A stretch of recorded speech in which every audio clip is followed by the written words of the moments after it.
Open chat. Okay, okay. Mic seems to be working. Let me load up a model here because I need to grab a, what was I doing? It was recording. So I need to print some miniatures out. I just got a new 3D printer. I've been printing on it, but then I want to be a little bit more exact with what I want to print. So, because I've just been printing old models, shrinking them down, which has been okay. So let's go in here and let's say, I'm gonna grab this little guy right here, and we'll use him, and we'll pose him out, and we'll get to use some new ZBrush functionality. That'll be fun. And I can point you guys to some resources with that. And let me go to my body of work here, and then miniature dimensions, complete guide. I don't know, like 42, 54, somewhere in that range, miniature size. John Yu, how's it going, man? Let's make some miniatures. There is actually, if I go in here to Z plugin, what is it called? Sorry, I got very little sleep last night. Scale Master, set scene scale, and then going in here and messing around with the dimensions in here. Right now, boy, it seems quite big, but when you go through and set this, like if you set it to inches, which you can do, then it'll automatically set your preferences, transpose units to whatever unit scale you might be working with. I want to try something. Z plugin, Scale Master, ZBrush Scale Unify. This is just one tool, so nothing fancy. Alright, so set scene scale, it's 181 millimeters. So if I drag this out in my preferences, unit scale, minor ticks, we don't need any minor ticks for millimeters. So let's hit W and then let's hit Y on our keyboard. And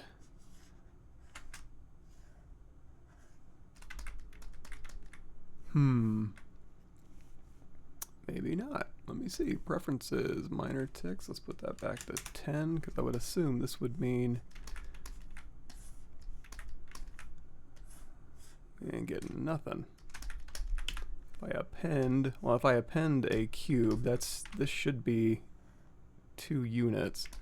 I don't know. Something weird's going on with my units. That's interesting. Let's say delete this out of here. Let's go grab just a cube 3D here, hit W and Y, and then make polymesh 3D so I can use it. There we go. So this one seems to be set appropriately. Here's 1 unit, 2 units, and 10, what do we call those? We call those minor ticks per unit. So I'm going to put that back down to 0. So now every major tick is 1 unit, which in ZBrush should be 1 millimeter by default. And so when I go here to here, that's 2. That makes sense. I'm actually, you know what? Let's append this guy here. So now if I drag on him, what is going on? Because he should be, according to this, and he's standing on the floor, which is fine. He should be about 2 units, but whenever I introduce him to the scene, I lose my what is going on? I lose my minor ticks. Interesting. Okay, this is a fun start. Let's do this. This is probably user error. And here's the other thing too. I don't really need to measure this. I can just create what I want to create, and then I can throw it onto the 3D printer and scale it there. But oh yeah, the proxy videos. We'll go over that some of this morning too. Oh man, I'm not off to a masterful start, but thanks for stopping by. Okay, let's try this again. We have a Rancor that is just a Dynamesh here. I'm going to go in here to W and then hit Y. This is my transpose line. And I am not getting anything from here. Okay, well, we don't need to measure. I'll measure later. And I can actually show you how to do that externally. But I need to give this guy a base. So I'm just kind of looking at this stuff. Looks like maybe just a generally round base. I'm going to do a little inset so that I can have a generic base that I can put a little inset rounded base into, and then I can stick his feet with key registration, or having like a little piece of geometry come out and like Boolean into the base. So I'll show you just what I mean. So let's go ahead and just real quickly, we'll do an append a cylinder 3D. We got the cylinder here. I'm going to hit Y on my keyboard so I can go back to Gizmo mode and go out of transpose mode. When we pose this guy, we'll talk a little bit about transposing maybe. And we'll go ahead and shrink this down to about, I don't know, yay sized. And then we'll go ahead and give this a little bit, I have some extraneous loops over here. So let's go in here to geometry edge loop, and we'll say delete loops. And then I'm going to shrink this top one down. So with the Z model brush, BZM, hover over an edge, and we'll go ahead and just say scale. There we go, scale edge loop complete. And we'll just bring this back a little bit, and then we'll go in here to insert multiple edge loops, interactive elevation, click and pull, and then pull up a little bit. That'll give us a nice little rounded look. And then I'll just do a quick group by normals underneath your polygroup menu. In order to hold these edges, on the bottom especially, let's go in here to insert, hover over an edge, insert single edge loop, and I'm just going to put in a few just little control loops in here just to kind of hold, like I said, hold those edges.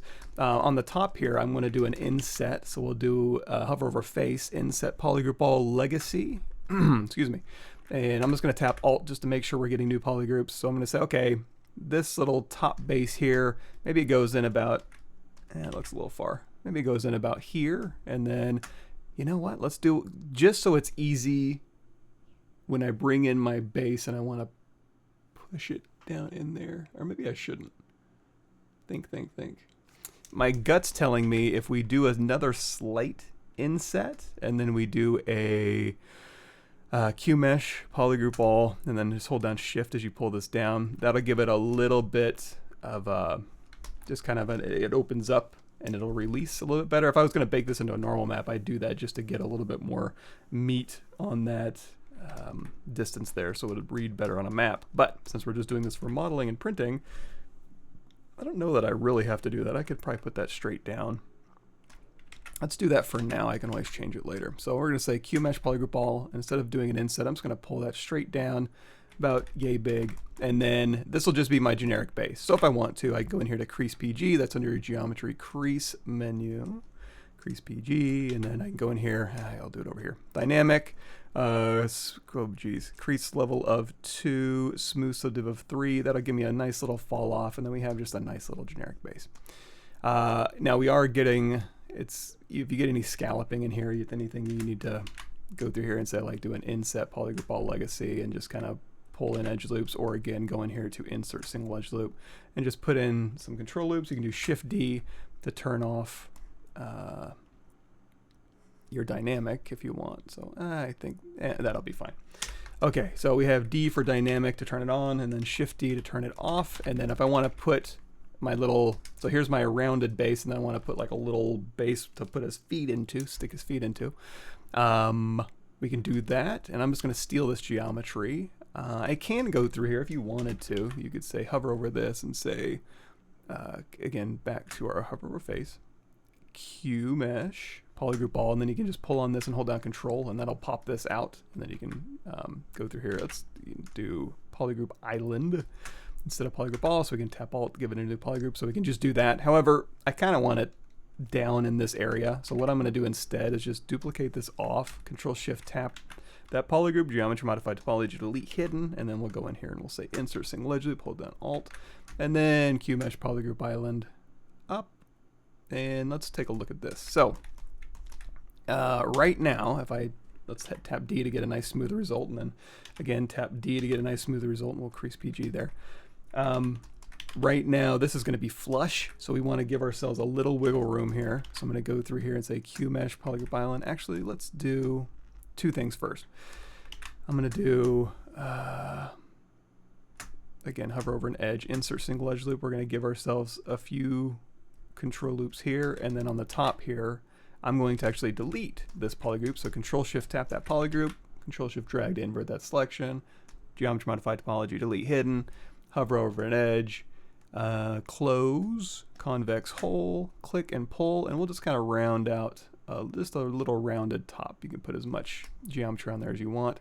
If that's too much, you can go through here. Let's go ahead and Control Shift, Control W to make that all one polygroup, and then Control tap this polygroup to unmask it. I'm going to put this down here, and I'm just going to scale this down so we can kind of just variably modify that. So we have this. We're going to say crease PG, got a little rounded area here, and if I want to bring that whole top down, I can just unmask it, Control Alt drag, and then we can just bring that down. So something like this, crease PG, D on our keyboard for dynamic, and then again, these two are flush right here, so I'm going to hover over this edge, Q mesh polygroup island, and then instead of Q meshing, I'm going to hold down Shift as I pull on that face, and that'll kind of back off that entire island. However, I need to unmask the bottom part. There we go.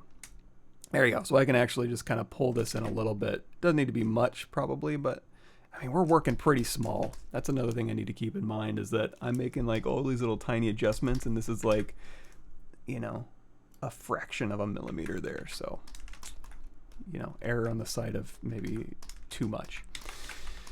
Okay, we got our base, and we'll go ahead and let's turn off Symmetry, reset here, and we'll move him up a little bit.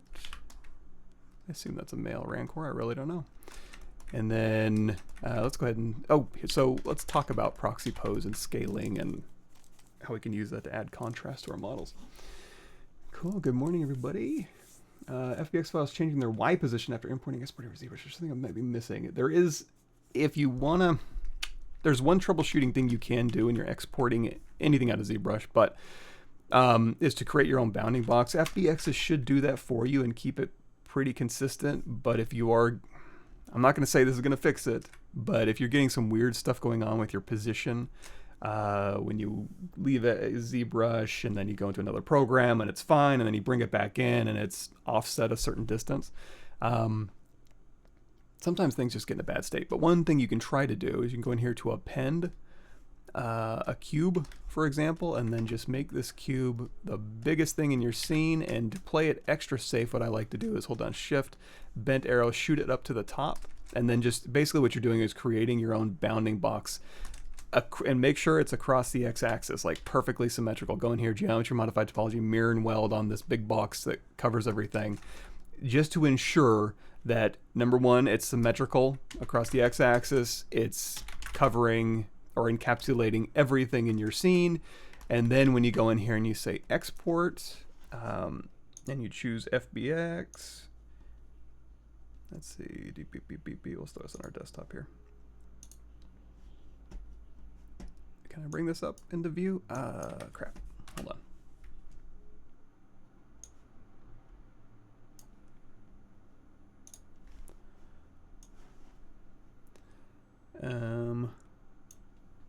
Hold on, let me sneak this down here. So basically, visible or all, whichever you want to export. Smooth normals is best practice, and then hit OK.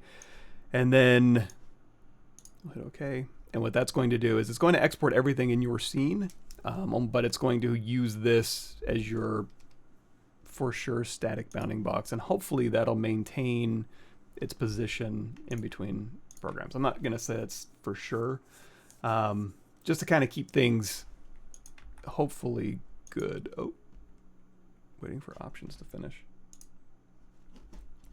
Oh, sorry, I actually exported that. And I didn't mean to. I'm going to do a little bit more research here. Let's go to images. I just want to see real quick. So we've got our base going. 26, 32, let's say 32 millimeters with a base. And then we can, again, we'll put some feet in there. And then we'll use this as a miniature printing thing.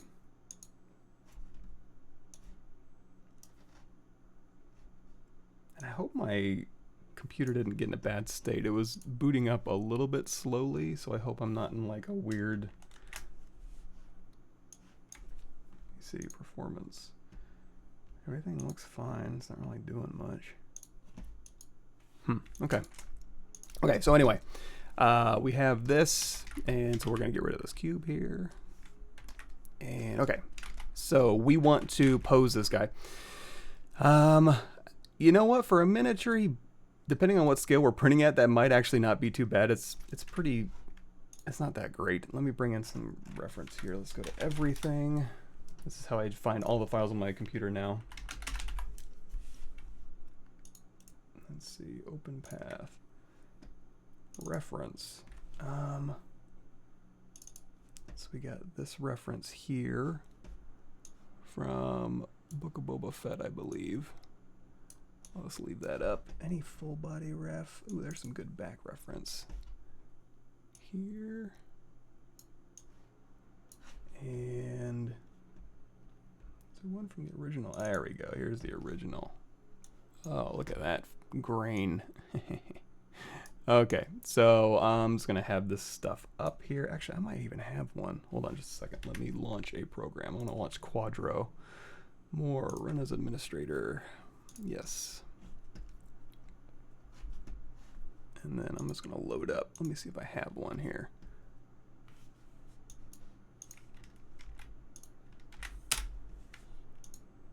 Dang, I don't. Never mind. Okay, so again, I'm just gonna look through here. This is all fine. I'm gonna go in here to my damn standard 02, which you can find on the internet.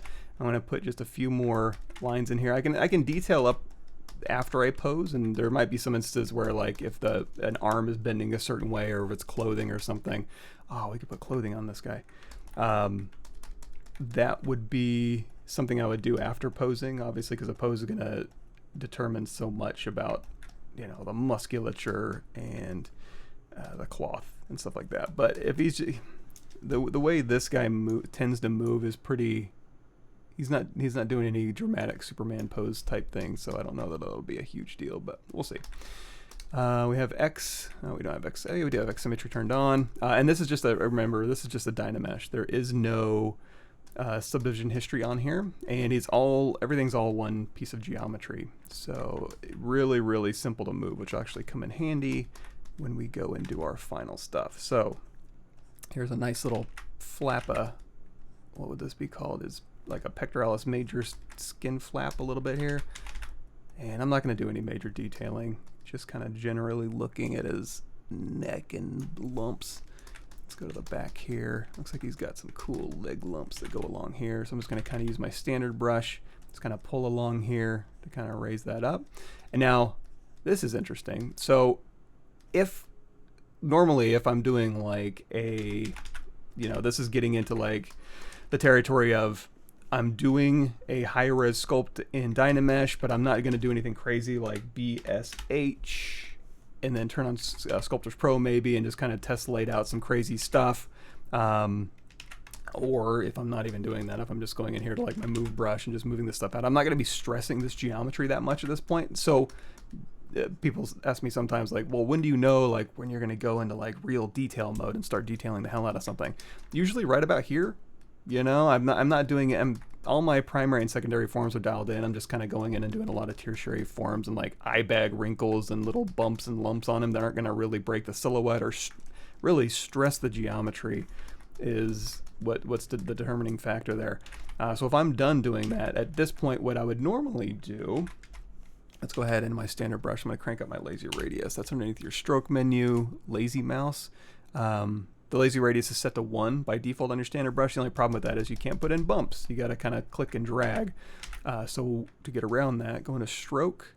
I usually just move my lazy radius up and then tap L on my keyboard just to turn lazy mouse off. So when I turn my lazy mouse on, it'll be nice and smooth. And then if I turn it off, just tapping L on my keyboard, then I can go in here and do my little lumpy bumpy work. So here's some lumpy bumps. We can just go through here and then again, go back to my damn standard 02 to put in the nice organic butt wrinkles here. We got this, we got this. Let's go in here to move Accu. That's move brush with your Accu turned on. So I can go through here. This will just allow you to kind of pull the like craggy points here. So we can go through here and we can kind of just pull to a little bit more like plate. Anyway, I think it's fine. So we've gone through, we've detailed it out enough, and now we just want to move this around. And what I was going to say is, if previously, if I wanted to go through here and say, hey, I want to make his arm fatter. Well, if you go through here and inflate, it's going to inflate your details too. So at this point, what I would do is go through and ZRemesh, control tap to store this point in history. Actually, I'll give you a video for this because I just made it yesterday. Videos. So here is this channel here, and on this channel you have this, well, a bunch. So here's Proxy Pose. Proxy Pose is ZSphere Rigging. Transpose Master is ZSphere Rigging. And then ZRemesh and Project History Refresher. This is basically what I'm talking about here. So we're going to say copy link address, and you can check this video out. But I'll give you the short version. So instead of, and in this point, instead of going through and ZRemeshing and projecting the detail back, I now can easily go in here to Geometry, Proxy Pose, which is way up here at the top. And by default, it's set to 0.5. You can just tap that, and that'll go ahead and set. It kind of does a quick, super quick decimation that has that low-res ZRemesh to high-res relationship, where it's like, hey, here's my low-res envelope. I make any changes to that low-res envelope, and then I can go back through my subdivision history, subdivision level 1, 2, 3, 4, and then I got my details back, right? So if I, on my subdivision level 1 in the old days, and still you can, go through here, and if I inflate this, I'm not inflating my details, I'm just inflating this envelope. So when I'm done with this and head out of Proxy Pose, my details just followed along, and now he has an inflated arm with the details following. So same thing as if you're going to pose some Proxy Pose, same thing as you're going to pose something, same idea. However, we can just undo out of that. This is really cool too. So while you click and drag that reduction amount, let's go ahead and turn our polyframe, you can see just on the fly, it's just giving you a low res envelope at the resolution of your choosing. If you look in the upper left, that's the percentage that it's decimating down essentially. So this is just creating that low res envelope, kind of like a wrap deformer a little bit, and in Maya, where you just have an arbitrary piece of geometry that you can use as a deformer, or in Photoshop where it's like you have the lattice, is it called lattice? No, it's not called lattice deformer. Mesh deformer or something like that, where it's like, hey, here's a shape. We'll turn this shape into a mesh with points, and then you can pull each individual point around, and it'll warp the image inside of that mesh, essentially. That's exactly what this is doing. It's basically a wrap deformer. So moving those high-res details around using this new low-res geometry. Yeah, so that's what you can do now, and we can just hop out of Proxy Pose, or what I would probably do is just Control Z to undo. It's a little bit faster. The traditional way to do this would be have X symmetry turned on, and still there's good reasons to do this still, and you can use Proxy Pose in conjunction with ZRemesher. But I'm going to go through here. I'm going to say ZRemesher, depth size down quite a bit, target polygon count maybe 20K. Again, I don't need super uniform. I mean, I always like it nicer if ZRemesher gives me uniform geometry, but I do have some really weird details in the mouth and stuff I want to pick up. So that's why I'm keeping the adaptive size up a little bit, maybe in the 20s, so that when it sees those really harsh edge angle changes, it'll put more geometry in that area, as opposed to erring on the side of making everything more uniform, but picking up less detail. Same thing in that Proxy Pose, that there's a detail amount, or we'll talk about that in a second. You can dial that in. There we go. So now we have a low-res version of our mesh. You can go in here and say hit half. You can use, well, let me show you in here. I always do that, don't I? For example, what are we doing? ZRemesher. There's a bunch of stuff you can do in here. You can use poly paint to determine your polygon density. You can use poly groups in order to determine, like, hey, I want an edge ring here and an edge ring here. I'm not going to be that particular, but here is our ZRemeshed asset here. However, of course, we got to go back to our detailed state. So I'm going to go here, and I'm going to say edit, delete, old, or undo, just so I can show you this a little bit easier. So here is our ZRemesh version. Here in history is our high-res geometry we want to project to, right? So Control tap this, go back here. I like to do just a quick project history, which is under your project menu here. You can do project all, which will project other subtools, or you can use project history, which will project to those points stored in history.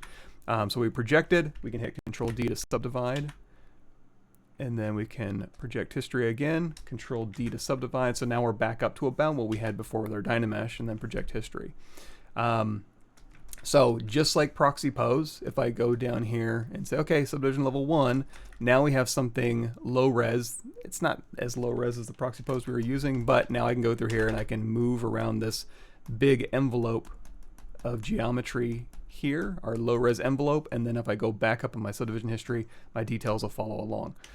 And we can also, here's another cool thing too, is, okay, we got this mesh here, it's got subdivision history. You can still hop in here to Proxy Pose at any point, and it's fine. It'll still work just fine. You can use this in conjunction with subdivision history, like so. Hop out of Proxy Pose. Now we're here back at our subdivision level. Our details follow it along, etc.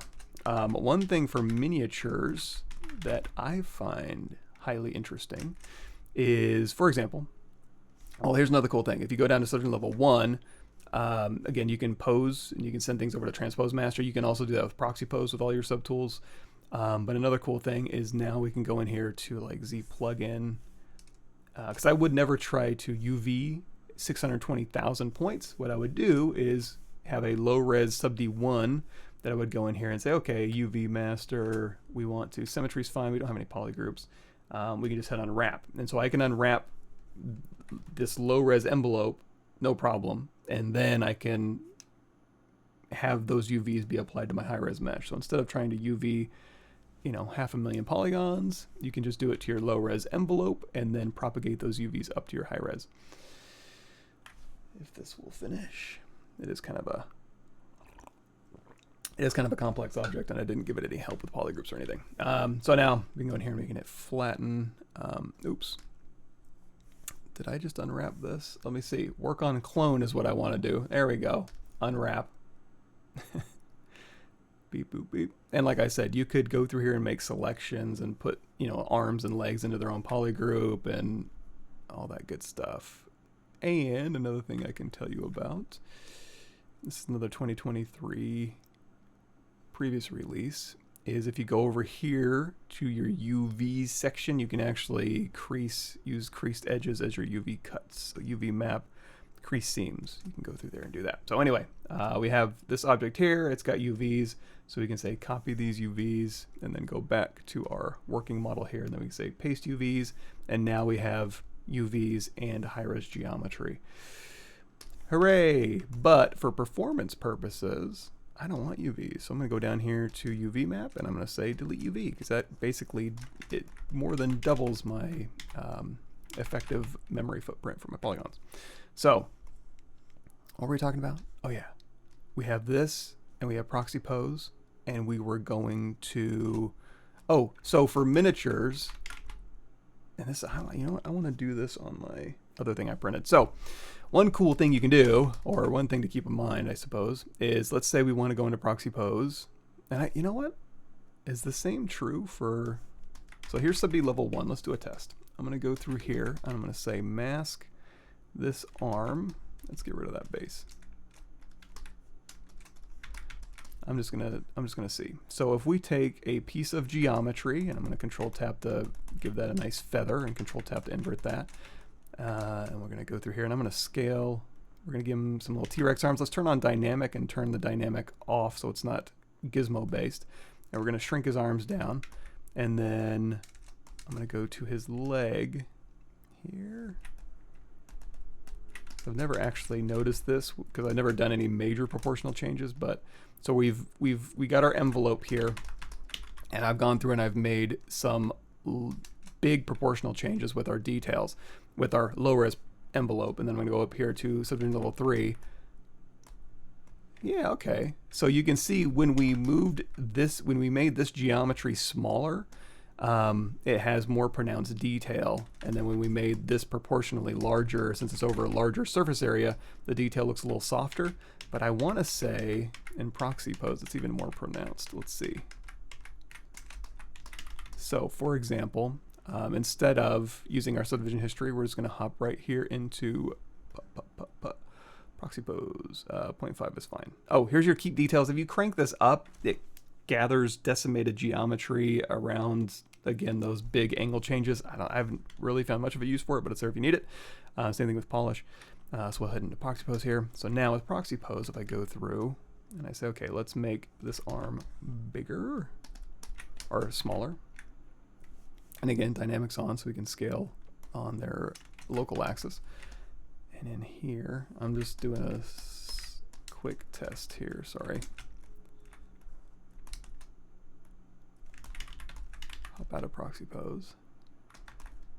Yeah, I think it's more pronounced with Proxy Pose. So when you're taking the envelope and putting it into a smaller space, the details that reappear are going to be more pronounced. And then again, yeah, it is more pronounced. And then with Proxy Pose, I should say. And then, you know, as the details get spread out over a larger surface area, it gets softer.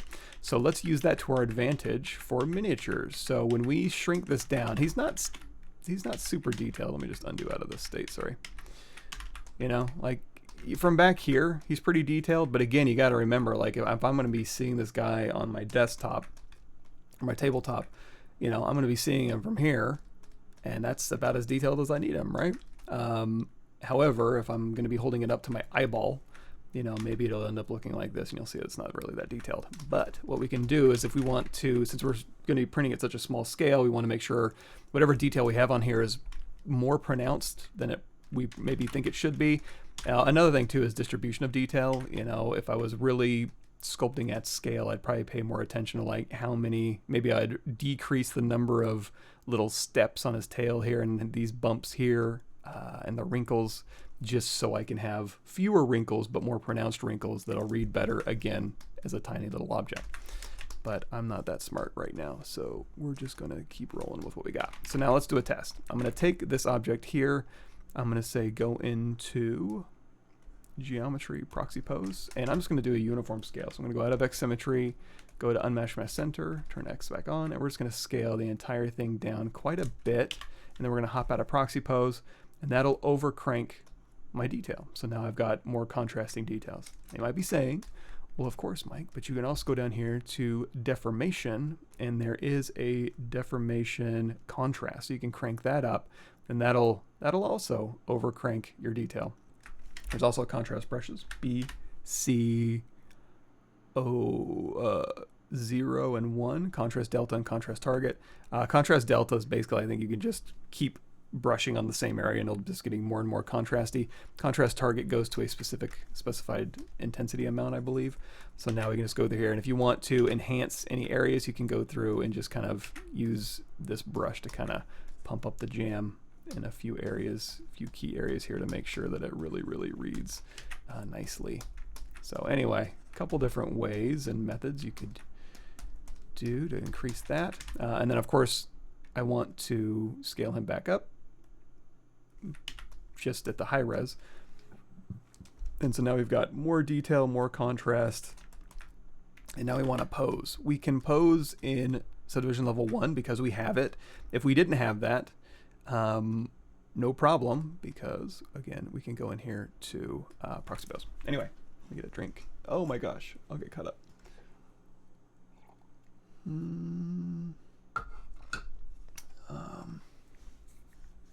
Let's see. Whew.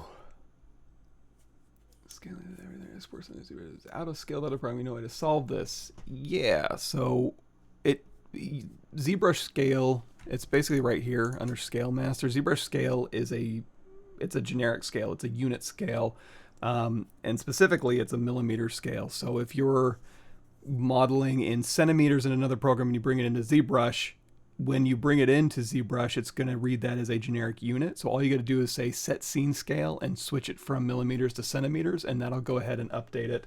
Well, that's just for measuring in ZBrush. If you're importing things into ZBrush, all it's going to do is go in here and change this export setting. So when you bring things into ZBrush, it makes things generally compatible with ZBrush's tools, and then it'll just change your export scale size over here. So you shouldn't really, I mean, it's historically sometimes maybe I would have had problems with scale in ZBrush, but it's been a long time since I have. Yeah, so just importing something in the ZBrush should maintain the scale when you export it, unless you're doing something weird with scaling because this is really just for setting your unit scale if you want to measure stuff inside of ZBrush. If you don't want to, then just importing into ZBrush should maintain your scale. That's how I get things. So for example, if I want to scale this guy and take him into Marvelous Designer, what I would do is go in and grab like the Marvelous Designer male avatar, and then I would say append my guy here. So he's at this unit scale. I'm going to say just do a deformation unify, and that'll just kind of fit him here. And then he's now at the millimeter size for the Marvelous Designer. And if I go down here to export, you can see these export scale numbers have been modified. So if I really want to play it safe, same thing with CAD modeling. If I want to really play it safe, I'll go into like Fusion 360 or whatever and make a 32 millimeter disc and then bring that in, and then, or a unit scale I can measure to. That's probably safe as well. But it should maintain those sizes, I think. Cool. The patch release date for this, I think they released it, I want to say Friday. Cool. Oh, thank you, Sam. 2023, you get to auto fill a mask outline you have painted now. Do you have demonstrating that? Yes, I do. So anytime, generally speaking, there's one caveat to this. For example, if I go in here to my playlists here, there is a ZBrush. So ZBrush 2022, 2021, 2020, what's new? So here's a ZBrush 2023, what's new? If I go into full playlists, there should be a, somewhere in here is like a masking, or there's the mask region. So if you want to see the new stuff, you can go in here and you can check that out. But that is super powerful, by the way. So if I go through here and I say, hey, I want to mask pen, you're going through here and making a very careful mask selection. It's like, okay, I want this perfectly masked here. Oh, now I got to go through here and brush this. Not anymore. All you got to do is go down to your masking menu, and there is now a mask region. So you can go in here and you can say, actually, this is cool too. So you can say, I've got a bunch of different spots in here, but this one I want to just be an outline, and these two I want to fill in. Well, you can say, if you do auto region, it'll go through and auto fill it for you. If you go and say analyze region, and then you're like, I want to mask this one fully and this one fully, and then you can say fill region, it'll know which ones you want to fill. So that's a really cool thing. Cool, I'm doing well, thank you, Christian. Cool. Awesome. So let's pose this guy out. So here's this classic, kind of a classic pose, but we'll have a little bit of fun with it. So instead of going in here to subdivision level 1 and posing, I'm just going to hop right into Proxy Pose. Honestly, because my subdivision level 1, it's lower res, but it's not really that low res, you know? So I can do, this is kind of mid-level. This is almost like secondary form posing if I was to do this. But the reason I didn't go any lower than this is because we'd start getting projection errors. So if I did ZRemesh half, these teeth would start getting really nubby, and then when I went to project my detail back, I'd have to go in and fix a bunch of projection errors essentially. So to avoid that, I just didn't do it because I didn't feel like doing it. However, I can now use that to my advantage. I can have a low-res proxy, as well as I can go in here and say Proxy Pose and do a really low-res proxy for major volume changes. So basically just posing my primary forms. Oh yeah, and also, this is even cooler. So because this is just an organic model, and it's just, honestly, it's just one piece, so it's even easier. Let's do this. Let's say append a ZSphere. I'm gonna grab a ZSphere here. We're gonna go X Symmetry E to scale this down. We'll go in here to transparent. We'll move this up into the hips, and then we'll say Q, and I'm gonna drag this out. So we're gonna just make some ZSphere chains in here. I don't need the base in here. So again, Q, if you wanna make it the same size, hold down Shift and it'll snap to the previous size. Make your draw size really small. If it's really a big draw size and you're trying to move stuff around, it's gonna move everything. So a really small draw size, W, we're gonna go here to the toe, hit Q, and then we'll just drag back. So I'm hitting Q to, oops, and then Q to put another joint in the chain here, and then W to move it. There we go.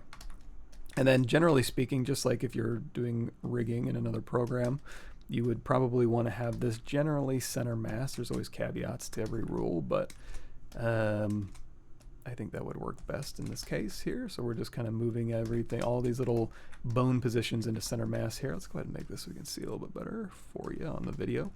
And then right down the middle, we're just going to hit Q and then make this, and then W. He's got kind of special proportions here, so we're just going to move this back. So here's kind of his neck and kind of his chest and kind of his spine in here. So I'm just doing a very general-ish spine here. And then to go to his head here, let's hit W, and we'll just put basically wherever we're putting these Z-spheres, that's going to be an area of influence. So when I go to rotate these, anything in this radius is going to, any of these associated verts will move along with this. It'll make more sense when I do it. Let's go ahead and add some jaw control. So right down the middle again. I'm just going to drag off of this, and we're also setting up a hierarchy. So here is our original Z-sphere, and then everything here is all the joints we're drawing after this is a child of that parent. So if I go through here and I rotate this, all the children will follow. And that's really useful if you want to move stuff around. So as opposed to masking and Gizmo and Transpose Master and stuff, which is totally useful, in this case it might be a little bit funner.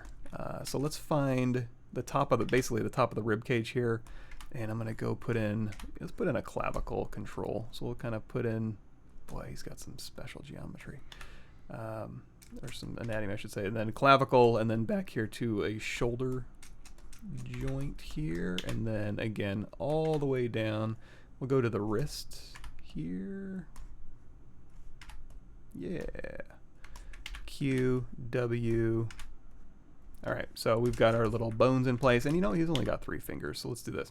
One thing I noticed when I was making my video, I do want an overall wrist control so I can kind of do this kind of thing with my wrist and have my, you know, hands follow, but I need an extra joint here in order to do that, and then I can have my other finger joints coming from there, and so I can rotate these manually.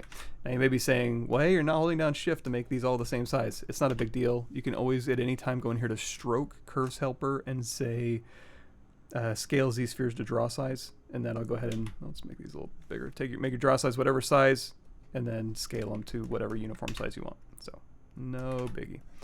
So again, small brush size, go in here to our knuckles, and again, just to make this a little bit faster, I guess the claws aren't really going to bend, huh? So we'll just stop this here.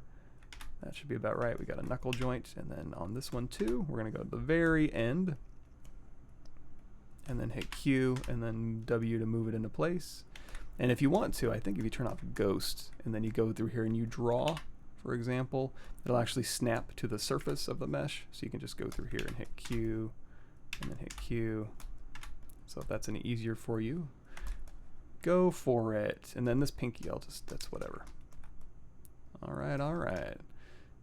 Okay, so now we've got our skeleton. Oh, we gotta need a tail, because we want to pose this tail out. And we also, the other bad thing about this too is if we didn't have the tail, if we move the leg, these influences over here would grab half his tail. These influences over here would grab half his tail, so his tail would just kind of split or get fatter following the legs, which we don't want. So we're going to put new influences for the tail to follow, and that's literally just putting in joints or bones or Z-spheres in the case of ZBrush. So we're going to hit Q and then W, Q and W, and then depending on the fidelity of the joint chain is going to be how the fidelity of the tail wiggle that you want to do. I think that'll be okay. Now I already know I'm going to have some problems with this, but let's talk about that. So if I go in here to my Rancor,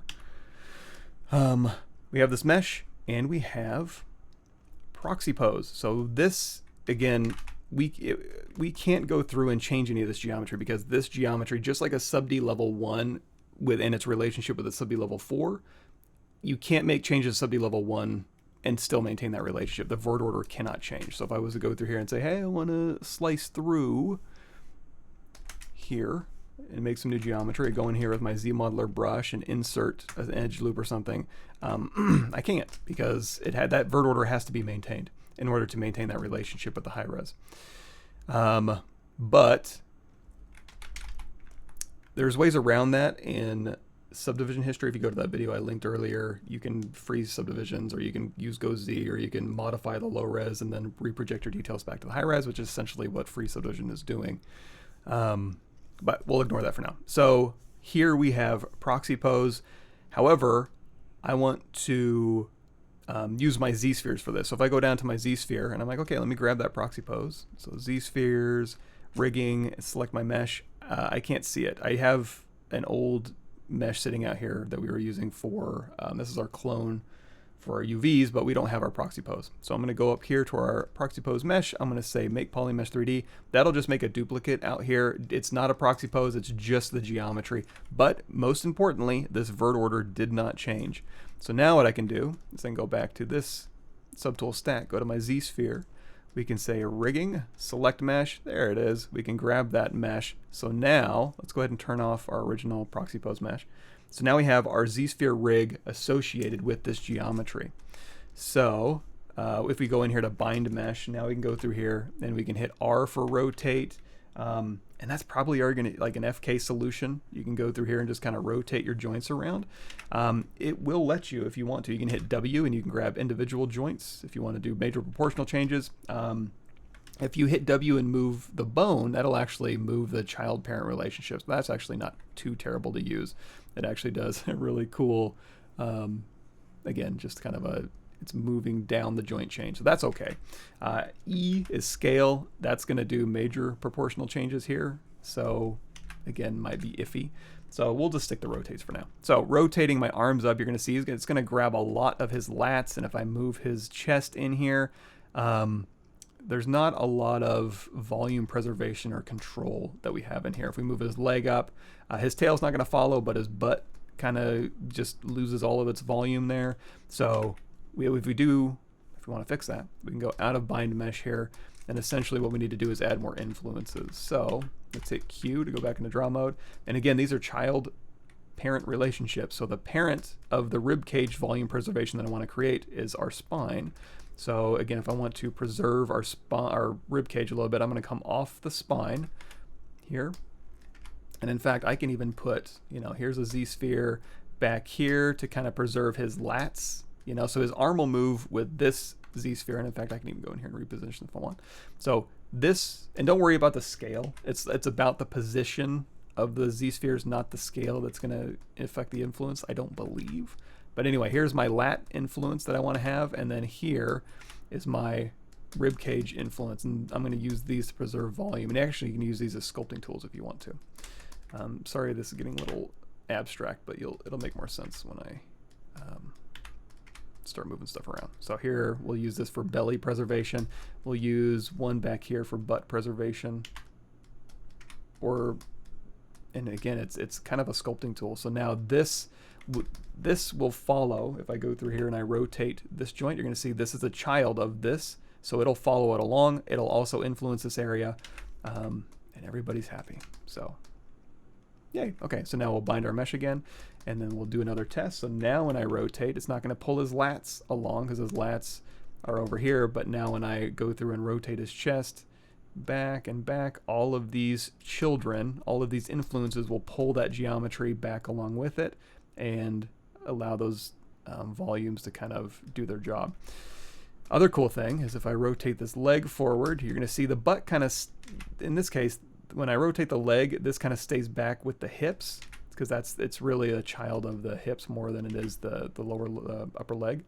But we can go through here, and if I need to, I can hit W in this case and then just grab this one, and I can use this to kind of dictate where this geometry needs to go in order to kind of have the volume where I need it. So instead of going here and sculpting, you can just use this to kind of put things into place.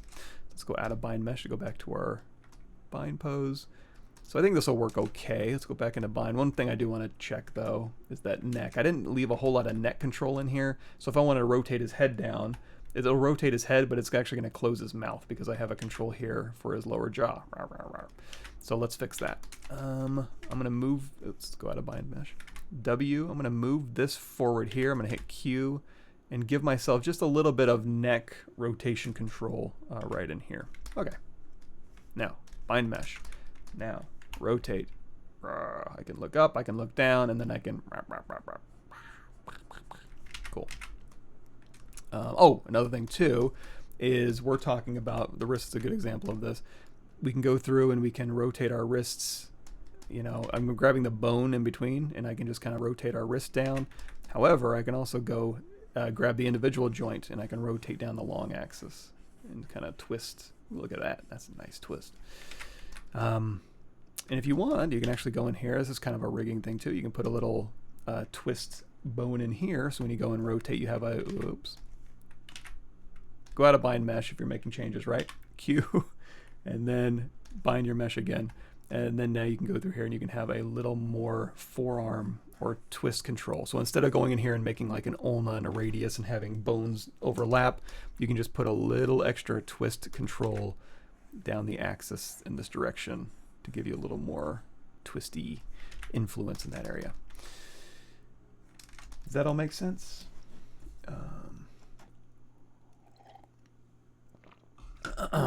When making character for games, in order to retope the armpit and shoulder, you need to A-pose your character. But when I use the rig to bring the arms down, the shoulders look weird. What can I do to avoid? Yeah, so basically, traditional T-pose. This is for rigging to kind of put everything on a single axis. You know, your hands will be all flat, and then your legs, you know, or I'm not going to do it, but everything will basically be perfectly flat, and that's your T-pose, and that's basically ensuring that all of your bones are on the same plane because it makes math easier. And probably makes things more predictable when it comes to all the little math things that go into rigs. I'm not a rigging person. I just pretend to be one.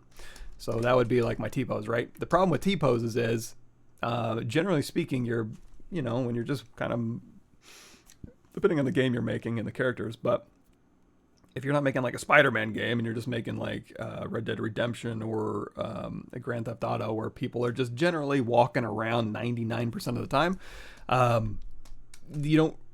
it's probably safer to, you know, you don't need this kind of, the safest range of motion or the most predictable or obvious range of motion that your character is going to have is a nice relaxed pose. So that's where we get the A pose. So it's, again, you're generally just going to be standing around walking, just kind of walking along, right? So and also another good reason to have the A pose is when you do your cloth. If you want to like put clothing on something, for cloth simulation, a T pose is fine because it's going to simulate the cloth as your body moves. But for like putting armor or clothing on a character, you need a little space in the armpits. And in fact, I would even say this A pose probably should be more like this, just to put a little more room in those armpits, like you were saying, so you can get, you know, geometry in there. What was the question? A pose your character. When I use the rig to bring the arms down, the shoulders look weird. Yes. So in order to avoid that, what I would do is I suppose model in an A pose and then use T pose to snap to your T pose. And I really don't care what the shoulders look like in the T pose. But the A pose, oh, sorry. I blocked everything out. Thanks.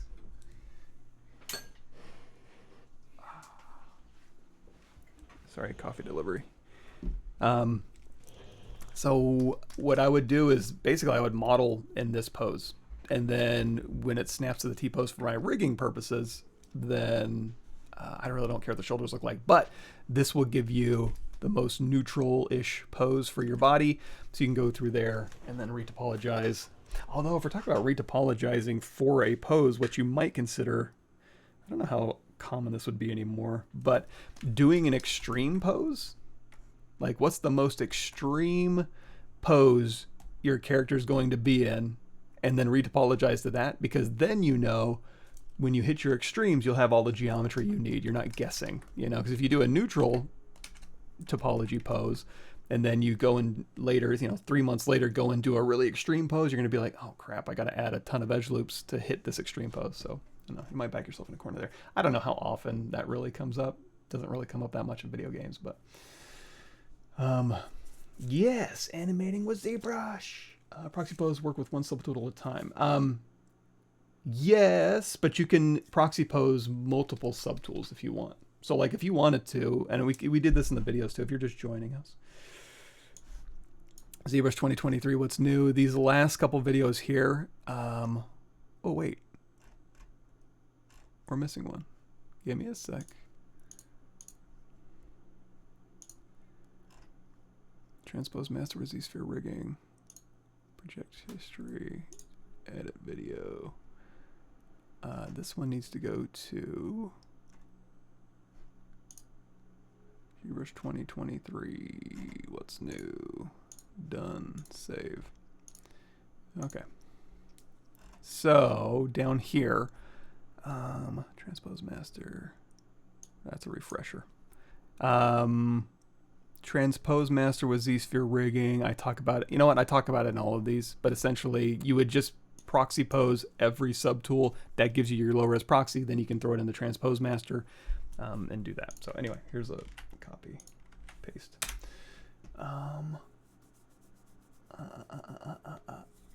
Oh, you know what? I haven't done the redshift stuff yet.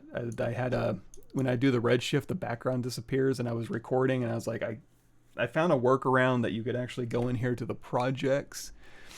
It wasn't even demo projects. It was this RS demo test. I could pull this project in, reload my project into that project. My background would show up, but then eventually it would, by background, I mean light background. This background would disappear randomly, and I just never went back and recorded it. So I apologize for that. I'll get back around to it. Well, thank you, Pink Art. Glad the videos are helping. Can we customize the spacebar menu? I don't think so. Not that I know of. You'd have to be way smarter than me. Like a Joseph Drust type could maybe go in and find the deep code to change that, but I have no idea how to do it. You can make a custom menu. That's what I use here. So this is all my custom menu stuff. You see a lot of stuff is missing because we're playing with ZSphere, so it's a contextually sensitive menu. So going here to ZSpheres, all my ZSphere stuff is here, but this stuff isn't. But yeah, you can make your own custom menu assigned to a hotkey. If you want more help with that, that is on this intro to ZBrush here. And then if you go in here, there's like custom menu, custom interface. So if you want, like, if you're new to ZBrush, you don't have any idea what I'm doing, go through this playlist first, as well as on my ArtStation page. Here's all the what's new. So intro, 2022, 2017, blah, blah, blah, all the way down to 4R8. And they have some extra goodies in there too. I don't know that it's really that useful as far as like, I don't know, what was some of them? Was it this one? You know what? I guess they're all in there. Oh yeah, I sometimes I'll throw my live streams from there and there, but here's where the playlist is. You can go through all the new. Boy, 2021 was a monster release, wasn't it? Oh, also, speaking of the ability to have a low-res proxy pose that you can use to go through and pose your object, because you have a low-res mesh, you can now use that on with cloth dynamics. So we'll maybe do that in a second. So now here's the really hard part. Is what pose are we making? Here's the classic. So when you're posing stuff, you generally, and I'm not an animator by any stretch of the imagination, I went to Ringling, and then I promptly didn't animate for 20 years after that. So we're going to turn off X Symmetry here, and we're going to hit R to go into rotate mode. And you know, generally we kind of want to start from your core. So we're going to go through here. Oh man. Down the bone here. X rotate. Yeah, okay, I guess that's our main our main one there. So if I want to kind of lean him over here, like he's, you know, stumbling out of a cave and there's like a little guy standing over here, he could be looking at him, and then we can rotate the head over there in that direction. Again, if I want to rotate on that axis, I can grab just the joint, and that'll allow me to kind of rotate this entire section here. Again, if I want to preserve volume, I could just have little strands going from this, or bones from here, this parent to this child. But in this case, I could also go back in here with my sculpt brush, or just move brush and move those back into place if I want. So here we go.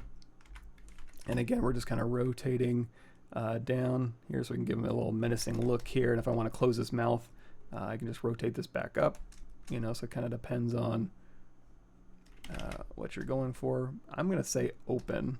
Let's open his mouth a little bit. So he's yelling about something.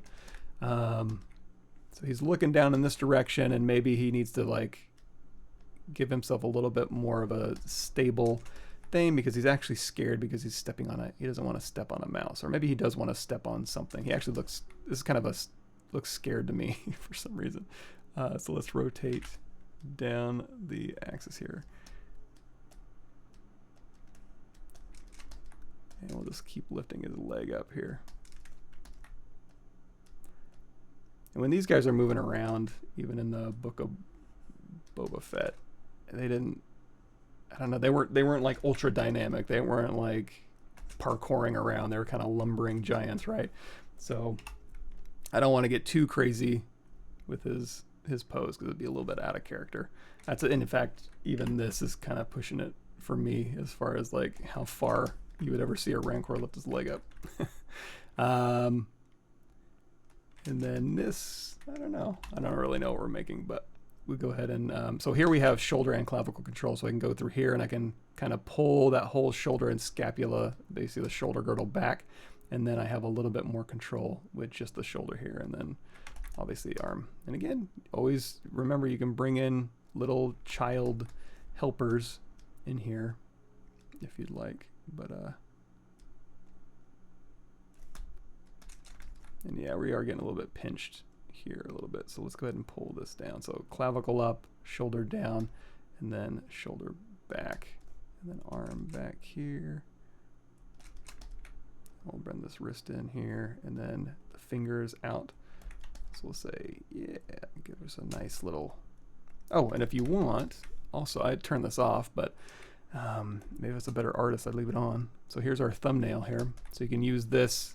If you want to see your geometry, because right now we're just seeing our Z-spheres, you can hit A on your keyboard. However, go in here to Adaptive Skin, make your density down to 1, Dynamesh resolution down to 0.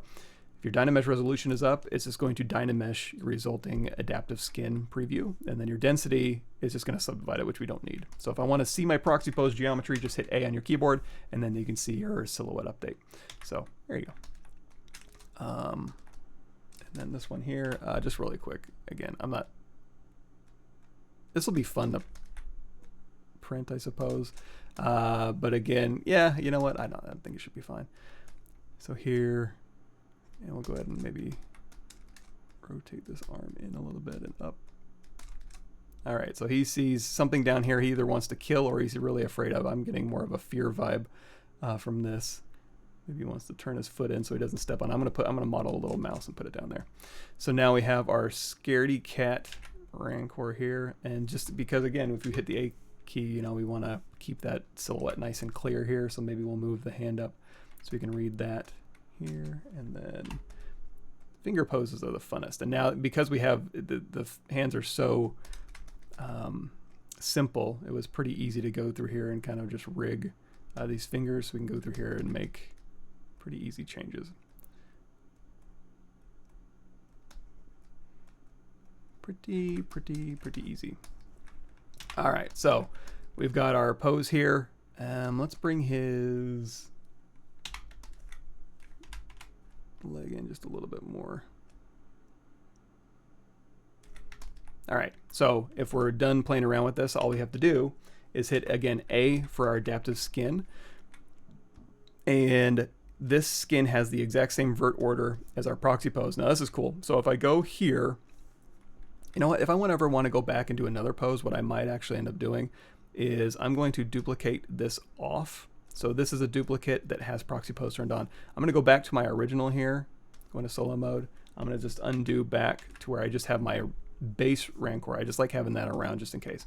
Here's my duplicate of that has the vert order of this pose right here. So if I want to snap these verts to where these verts are, and again, these verts have a relationship with the original high res, all I got to do is go in here, I hope, go in here to Proxy Pose, overwrite pose, and then you can choose which one of your subtools you want to overwrite with.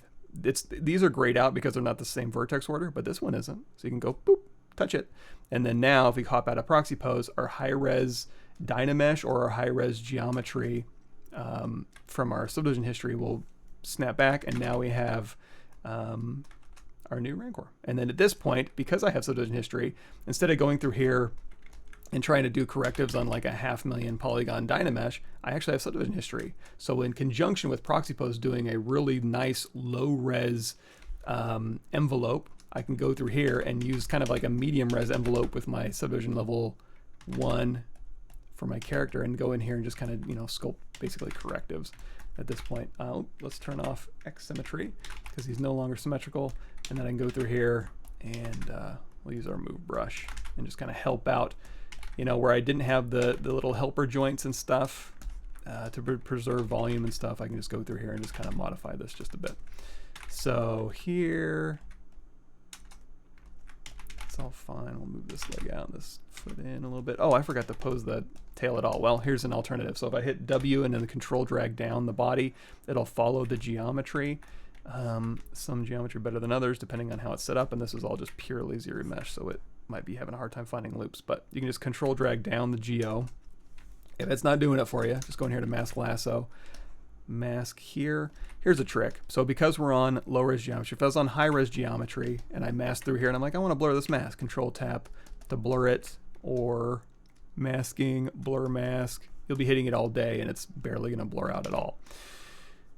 The obvious solution is, the way we have this set up, is go down to subdivision level 1. Less geometry means, number one, a bigger gradient between geo and easier feathering. So if you just go through here and blur, now you have a very nice feathered piece of geometry. However, if you're in a bind, you can go through here and you can actually back out with your mask lasso brush. So just back your camera off, and the further away your camera is, the more blurry that line will be. So you can actually, on a high res piece of geometry, you can have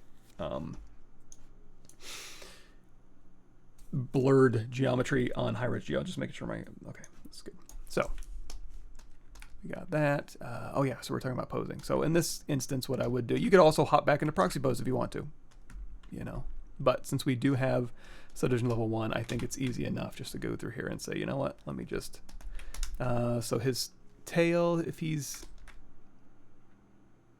and he's like, you know what, I'm gonna actually push this a little bit more. It's a little bit lame.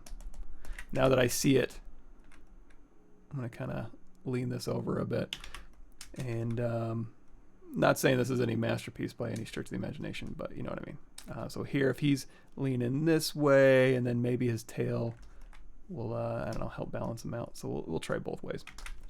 That's easy enough to do, right? So I'm gonna go through here and I'm gonna mask the tail, control tap to blur that mask, control tap to invert. Actually, don't even do that. Go here, hold down control alt. That will unmask everything but the tail. Control tap to invert, save you a button press. And then we'll just kind of position this. Oh, we can also talk about transpose lines. So in here, we're using the Gizmo. So essentially, if we hold down Alt and tap, that'll find the surface normal, and then you can just hold down Alt, which goes into unlock mode. You can just set the pivot point for the Gizmo, and then you can let go of Alt, and then you can go through here and kind of rotate. So if I go through and kind of rotate this, control tap, bring this down, rotate a little bit more, control tap, and I'm just using the camera-based rotation here, and then control tap, and just again moving the pivots here so I can just go through and just kind of rotate this back around. And in this case too, you could also probably get away with going through here, oops, just masking and inverting, and just protecting all the other verts, and just going through here and just using your move brush. That's also totally fine. Yeah, that's fine. I mean, I'm not in love with the silhouette of the tail in the background, but whatever. It's not like we're only going to see the model from this. That's another thing to keep in mind too, is when we're evaluating silhouettes, it's fine for when you're just doing like basic character stuff, and it's like, okay, this character will read because of this silhouette, blah blah blah. But in reality, when it's running around a level in context, and you know, you're seeing it from, you know, a top down 3/4 dungeon crawler view or an over the shoulder, you know, always remember in reality where this is going to be seen from, the player point of view as an enemy AI or as the player character. Evaluating something out of context in a vacuum just purely based on the silhouette value, like in ZBrush, it can be a little bit misleading. So okay, so we got this guy here, and what else? I think, oh yeah, any other major correctives we need to correct here? Anything that got a little noodly or bendy. That's the other thing too, is that you would either need a lot of little child helper joints to go through there, or you can just manually go through and just, as your muscles are changing, you know, so as you're bending your arm, you just go through here and just kind of flex muscles or give them volume as needed so that it makes more sense for the pose that you're doing. But okay, oh yeah, I have coffee. It's like, man, I'm starting to go. Bring me back. Dynamic symmetry video. What dynamic symmetry be again? I forget. Oh yes, I did. You know what? I did do a dynamic symmetry video, but there is one caveat to it. When I released the video, it's the very first video in this playlist here. It's this one here, quick dynamic symmetry. However, make sure you read the description, because right when I released this video, or soon after, they put in this little dynamic word. So essentially what that means, so basically you could get symmetry back. So if we go back to this one here, we have X symmetry. This is world symmetry. So basically, if I go here, it's kind of like when we were doing the arms. If I hit W and then control drag down the body, and then I want to scale these arms and I have symmetry off, here it's going to scale towards the world axis and away from the world axis.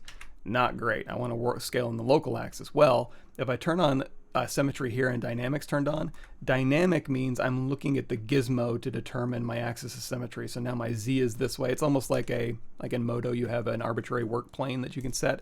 That's essentially what this is doing, is giving you a new axis of symmetry based on your gizmo position. Very, very useful, but in this case, not that useful. You know, if I want to just, you know, now the gizmo is the center, and now it's doing that, which is exactly what it's supposed to be doing. To get my old local symmetry across, so it's basically world axis symmetry, but local, if that makes sense. Turn off that little dynamic word, and now you're back to your original dynamic functionality, dynamic symmetry functionality, if that makes sense. Yes, rig with Z-spheres, that's exactly right. Nice, cool. Excellent. Yeah, we'll talk about, you know what, we'll talk about Transpose Master next. Why not? We'll do that with our cool Ninja Turtle.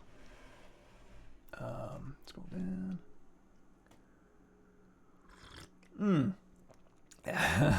So I can create a new menu and set the spacebar as a hotkey, right? Maybe not. I'm afraid to try it, but you can try it. You can hold down Control-Alt and then tap any menu or any button in ZBrush, and then let's try it. Okay, Control-Alt, tap, spacebar. Hey, kind of. You get my custom menu along with the spacebar menu. So what you could do is you could figure out how much filler you need for your custom menu, and then you can have a continuation of the spacebar menu down here. That's probably not the answer you're looking for, but kind of. Proxy Pose on an imported sculpt from another C4D. Use Proxy Pose. Yeah, absolutely. Yeah. Proxy Pose literally just takes whatever your mesh is and then decimates it down to a low-res envelope that has an association with the original high-res. So absolutely, yes, you could. Now, as far as go-zing back and forth, yes, if you had a Proxy Pose in ZBrush and you wanted to take it into so have a Proxy Pose, take it into another program like, you know, Cinema 4D in this case, and then maybe use a rig system to pose the Proxy Pose and then send that back. Absolutely. As long as you don't change the vertex order, it'll update the vertex position to your original Proxy Pose in ZBrush. It'll still have that relationship with the original high-res. You'll be good to go. So absolutely, yes. Oh, thank you, Benjamin. Glad the videos helped. Cool. Yeah, I'll be here Thursday. We'll figure out something else we want to do. Yeah, that menu is a little messy. So there's subscription, not the perpetual license. I think you can get, I don't know exactly the licensing terms, but like I think if you buy the perpetual for 2023, you get 2023 perpetually, but then when 2024 comes out, maybe not, you know. But the subscription is probably the easiest way to stay up to date. Cool, cool. Okay, so now we were doing this. I'm trying to remember what I was doing. Okay, so we want to print this as a mini. So all of the high-res stuff has come along. I could go through here and clean all of this stuff up. But let's talk about that base. So let's turn our base back on and go into solo mode here. I'm going to turn off this proxy pose. So we could keep posing in here, by the way, too. So this is just our adaptive skin. So if I hit A to go out of adaptive skin, here's our ZSphere Rig, and then we got to go back down here to rigging. And wait, where is it at? Can I do this? What did I do? Rigging, bind mesh.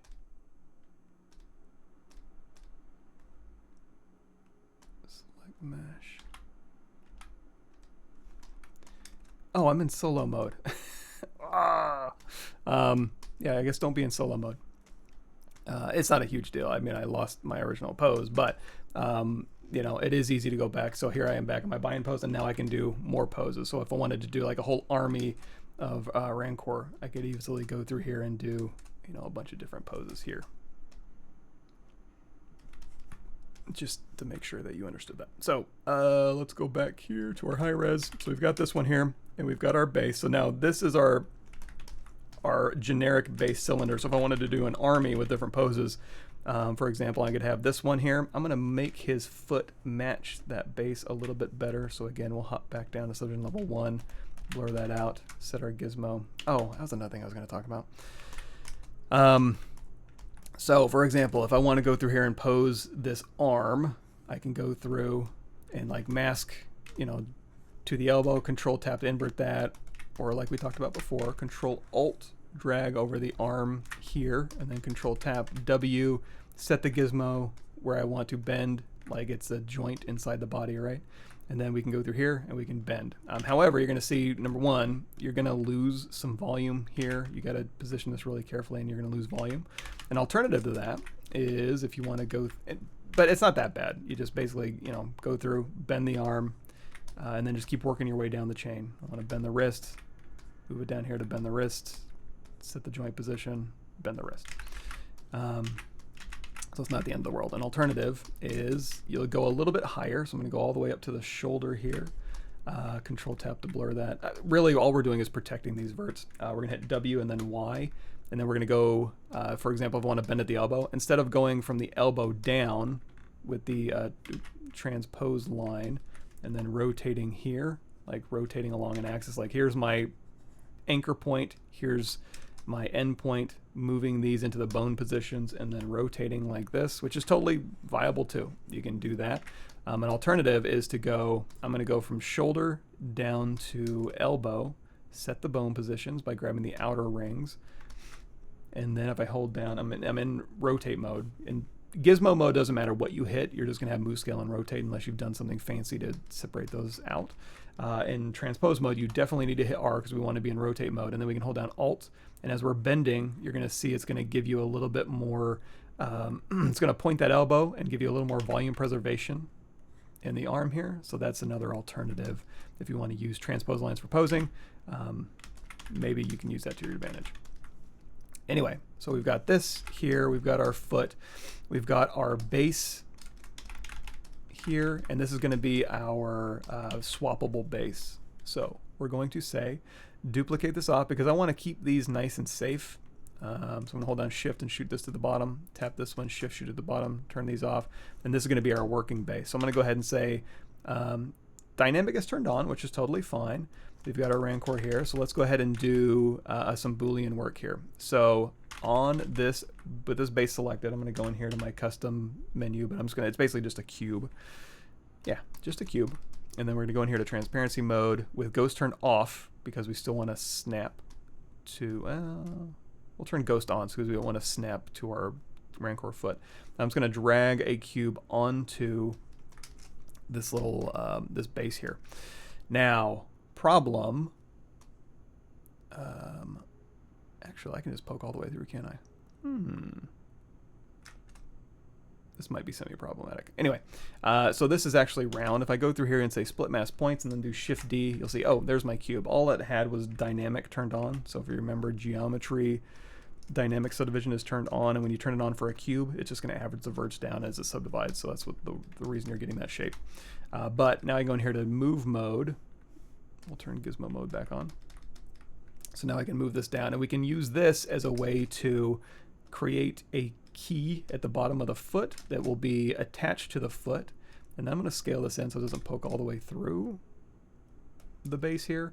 And then we don't, in this case, we don't want to have an object that goes straight down in. We want it to have kind of a little bit of a taper so it lifts out a little bit easier. So in that case, what I'm going to do is hold down Control Alt and drag over these bottom verts here. We could even go to Unmesh Mesh Center, and you can hold down Alt and scale in these two axes and just pull this in a little bit. Make sense? So now we have, for the bottom of this foot, we're going to have a little wedge that comes out of the foot and goes into a wedge that's going to be punched into this, so it'll go, bloop, it'll fit right in there. So we've got that going, which is nice. So now what we need to do, we have our wedge for the bottom of our foot. And then now we need to go through here. I'm going to duplicate this off, and this is going to be a Boolean for our base. So I'm going to put it one below. I'm going to set it to subtractive. I'm going to turn off everything except for these two objects, and I'm going to go in here to live Boolean mode, and then turn off transparency, turn off LSM. So now we have, again, our bottom of our foot has this shape in it, and then I've copied that shape and I've cut it out of our other shape. So hopefully these two shapes will be compatible. However, one thing to keep in mind is tolerances. When you're 3D printing this, and again, we're printing small, and so this is like, if this is 32 millimeters across, we're talking like just a few millimeters, not that many millimeters for this shape here. So printing this small, we're probably going to have to make the bottom foot, either make this a little bigger than the one that's on the bottom of the foot, or the bottom of the foot one a little smaller than this one. So for instance, we can go back here to this shape here. I'm going to hit W, Alt tap, and then I'm just going to go through and say, no, let's hold down Alt and scale along this axis here. So we're going to pull those. I'm not going to pull the depth. Maybe we should pull the depth in just a tiny bit. We're doing a little bit of guesswork here, but I'm going to hold down Alt and I'm going to pull this in just a bit, and then I'm going to let go of Alt and I'm going to pull it up just a bit. So we've made this a little smaller than our Boolean version here. Make sense? Now, this isn't real. This is just, if I go in here to polyframe mode, you'll see this is just an object, and as I move this object around, that's a live Boolean, which is totally cool and very, very useful. However, in this instance, it's not real. It's just a live Boolean. If I turn this off, you'll see, oh, it's just a shape sitting there. In order to make this real geometry, what I'm going to do, and if we want to even ZRemesh this, I'm not saying you would need to do this, but let's talk about it because why not? I'm going to go up to this base. I'm going to say crease level all the way up to 15. So we're going to smooth it. You know, if I do Shift D, which is turning off our dynamic, here's our actual geometry. I do want it to be nice and smooth, but I don't want to have any fall off. I'm going to let just the 3D printer take care of aliasing at the scale and giving us a nice fall off there. Same thing for this shape here. I'm not going to give it any fall off. And one of the things you can use to your advantage, if I go into solo mode here, is I have a polygroup here, polygroup on the side, polygroup on the top, and we can even go to this Boolean shape and say group by normals. Give me a polygroup for every single side. Not saying you would need to do this for in this example. You could literally just Boolean it, make sure it's watertight, and just print it out. It's fine. But if you ever want to use this to your advantage, you can say, okay, I got polygroups where I want them. So I'm going to go down here to our Boolean. I'm going to turn on dynamic subdivision because we have that in use here. Make Boolean mesh. That's going to make a U mesh out here. And this geometry is going to be total garbage. It's just literally taking this really low res mesh and Booleaning it with this higher res mesh. However, you can go in here to like ZRemesh half, dash size down to 0, keep groups, smooth groups down to 0, ZRemesh, and it's going to look at those polygroups and keep them, and then ZRemesh this so you have a nice result with all your polygroups intact. And then at this point you could say crease PG, crease level of 1, smooth subdiv of 2, and now you've got something nice and modeled. You can go in and change the edge loops or whatever you want. So again, not that I would need to do that for what we're doing, but just in case that's interesting to you, go for it. I'll keep it because it's cute. And so we'll go back here to our working file here, and we'll say, hey, we don't need these anymore. So this is our busted one with the hole in it for our key registration. So we'll go ahead and say delete, delete, and then we'll say this one, we'll say append, and we'll just grab back our UMesh here. So now again, hopefully this thing goes bloop, right in there. And then this thing is, and again, it's a little bigger. Again, we're working at, you always got to remember, this is like 1/32nd of a millimeter there. So hopefully it picks that up. So we've got this here, and then we've got our Rancor. So now we need to have this appended or Booleaned into this guy. If we're not worried about our subdivision history anymore, and we're saying, hey, you know, this guy's ready to go. Let me just fix this here. He's kind of got a wobbly belly. If we're just good to go, we can just literally, if I just turn everything else off but these two, I can merge this down, hit W, and go in here and say remesh by union. That'll create a Boolean union mesh. I can merge this down and Dynamesh this together. You might lose some detail, you know. Actually, I need to clean up some of this stuff. That's okay. So just be careful with that. Or, I'm trying to think. I guess to play it safe and not lose any detail, Boolean is probably your best bet.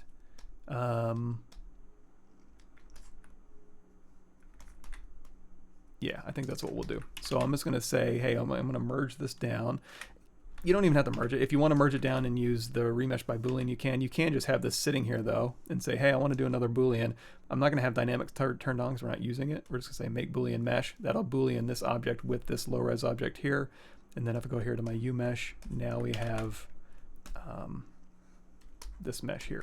Now, if we're sending this to a 3D printer, especially printing at the scale that we are, we probably don't need all this detail. So what I'm going to do is go in here to Decimation Master, preprocess current, and we're just going to knock this down. We're going to go from, actually this isn't terrible, but again, it's not a bunch of information we need to send to our printer. Oh, stretch.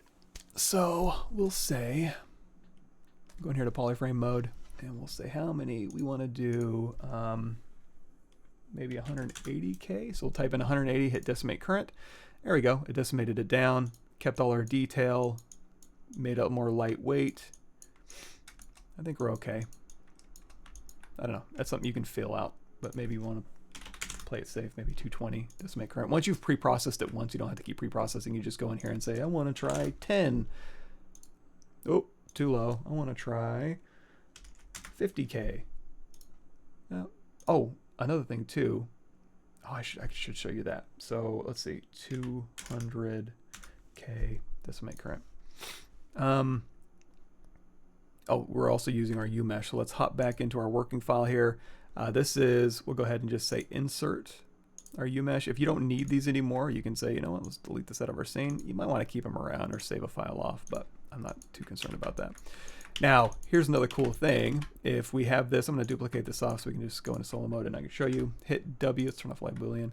There is a, I should have showed this in my video, Remesh by Dynamesh. So when you remesh by Dynamesh, there is a project, smoothness, target polygon count. So there, when you first pull this, it'll have to kind of process. Oh, not remesh by Dynamesh. That's another cool one. We want to do remesh by decimate. Remesh by decimation. So the first time you, there it is. The first time you pull this target polygon count slider, it's going to pre-process. See, pre-process, pre-process. Once that's done, you can now go through here and then just pull. So we're going to go from, you know, here's 27,000, here's 11,000. So you can just kind of update on the fly. It's not quite as fast. So we'll just delete this out of here. Same thing, similar thing to Proxy Pose, and maybe you could use this to your advantage. I don't know. If we go to Geometry Proxy Pose and you just crank in this reduction amount, see how fast that is? It's doing the kind of the same thing, you know. So if you just want to be like, hey, I want to decimate this down, just use Proxy Pose. You can just kind of go in here and dial in the detail amount that you want really quickly, and then just say make Polymesh 3D. That'll kick out a copy of it. Then you can come back in here and you can say, you know what, take that out of Proxy Pose. maybe use that to your advantage. So we've got this, we've got our base. These are our safe bases. So here's our base, here's our UMesh base, here's our posed ZSphere thing, skeleton. All right, all right. Okay, we've made our first little miniature. How about that? So I'm gonna go ahead and save this as I'm gonna put this under recording, sorry, not streaming.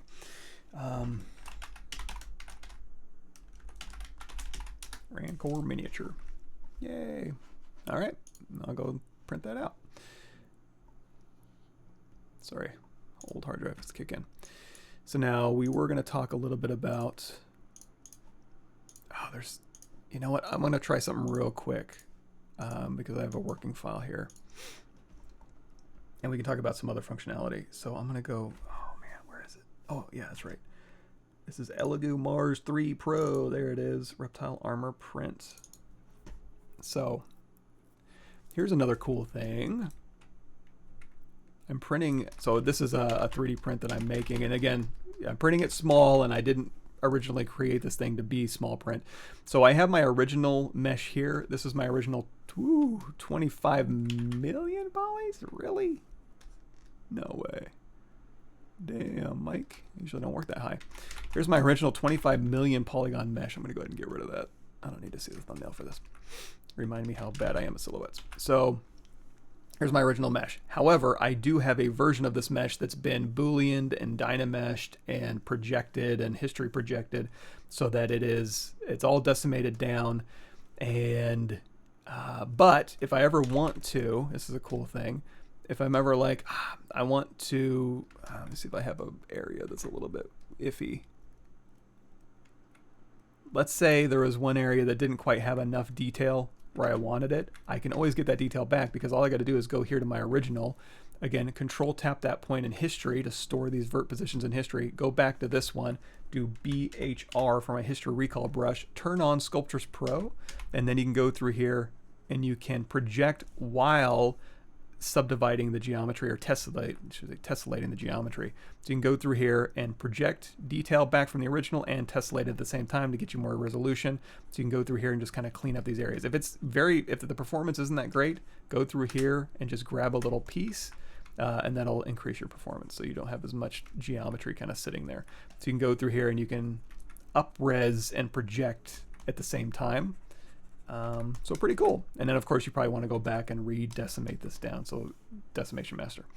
However, here's another cool thing that just happened in ZBrush 2023.1. And I haven't really played with it that much because I haven't made the videos, but I can maybe fumble my way through it for you.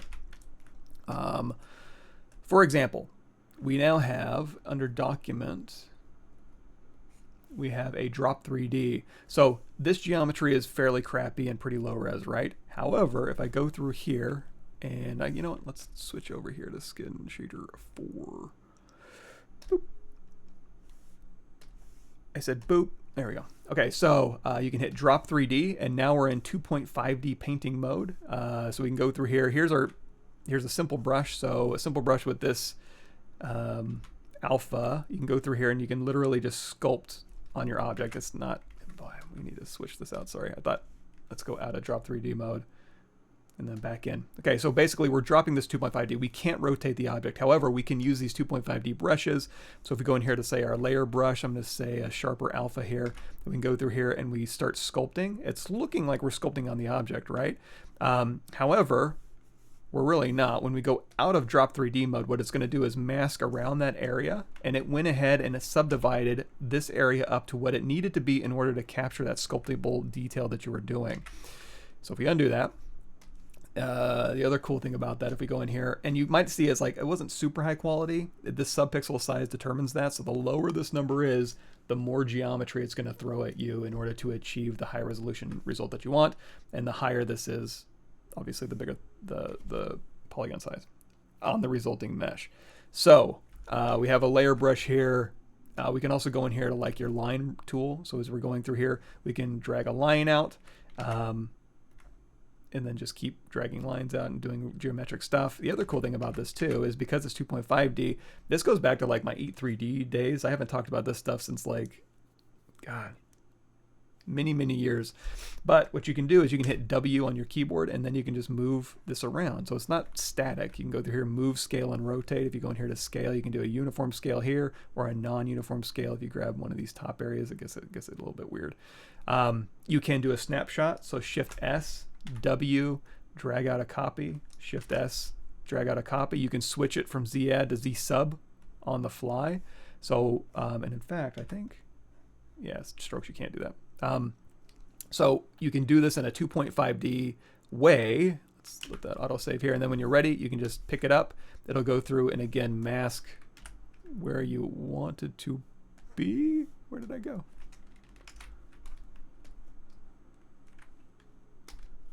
I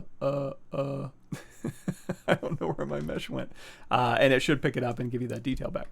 I'm going to go ahead and let's kill that hotkey thing. I don't know if that was doing something weird. So that's really cool. And there's some other strokes I can show you. And also you can use it for poly painting too. And there's some stencil stuff we can do. This is all stuff that Paul and Ian did. So it's nothing new that you haven't seen if you've watched those videos. But this is me doing it. So I'm going to keep doing it. What are we doing? Oh, yeah. Recording. Mars. There we go. So let's try that again. Here we go. And then we got, you know what? I don't need to reproject back here. I'm just talking about other stuff. So I'm going to delete this just to kind of clear up my memory here. So again, we have crappy decimated geometry, but we want to do a little bit more resolution-y stuff on here. So it's all under this document here. We're going to say document Drop3D. We got access to all of these cool brushes here. Again, the single layer with an alpha. Let's do alpha 06. And then these strokes are really cool too. So we've talked about the line stroke. There's line 2, which means you can spread these alphas out, I believe. So we can go in here to like spacing and drop that up. Drop it up. There you go. So you can kind of go through here. And again, you can do W and then Shift S, and you can drag out copies of this. And then when you're ready, you can say undrop my 3D, and then it should project back. Let me see what's going on here. Let me do a fix mesh.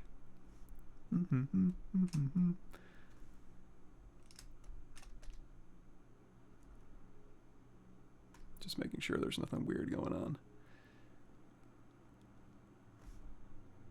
Thank you. And you know what? Let's do a close holes.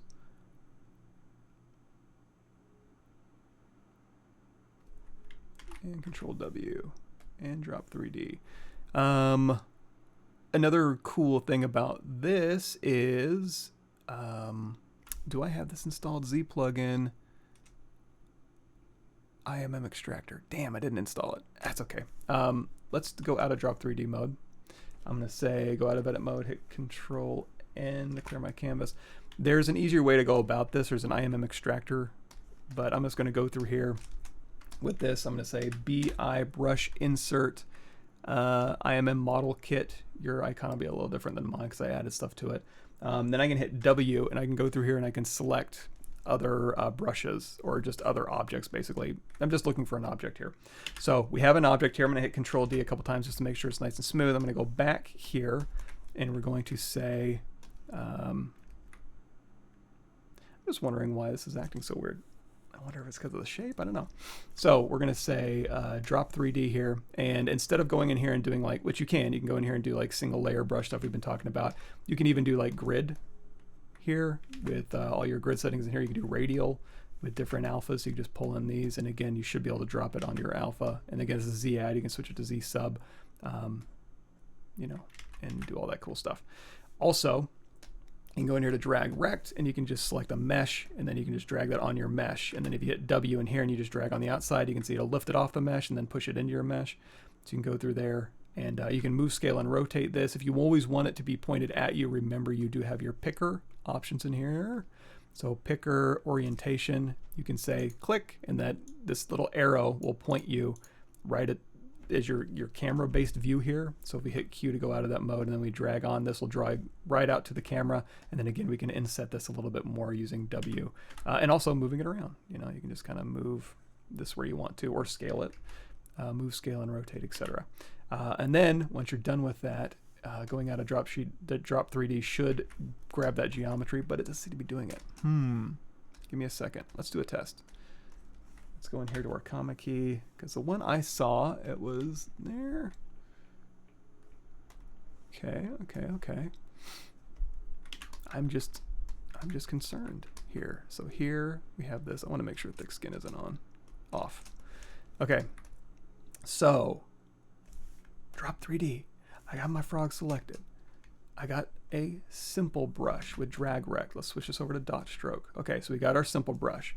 We have our layer brush.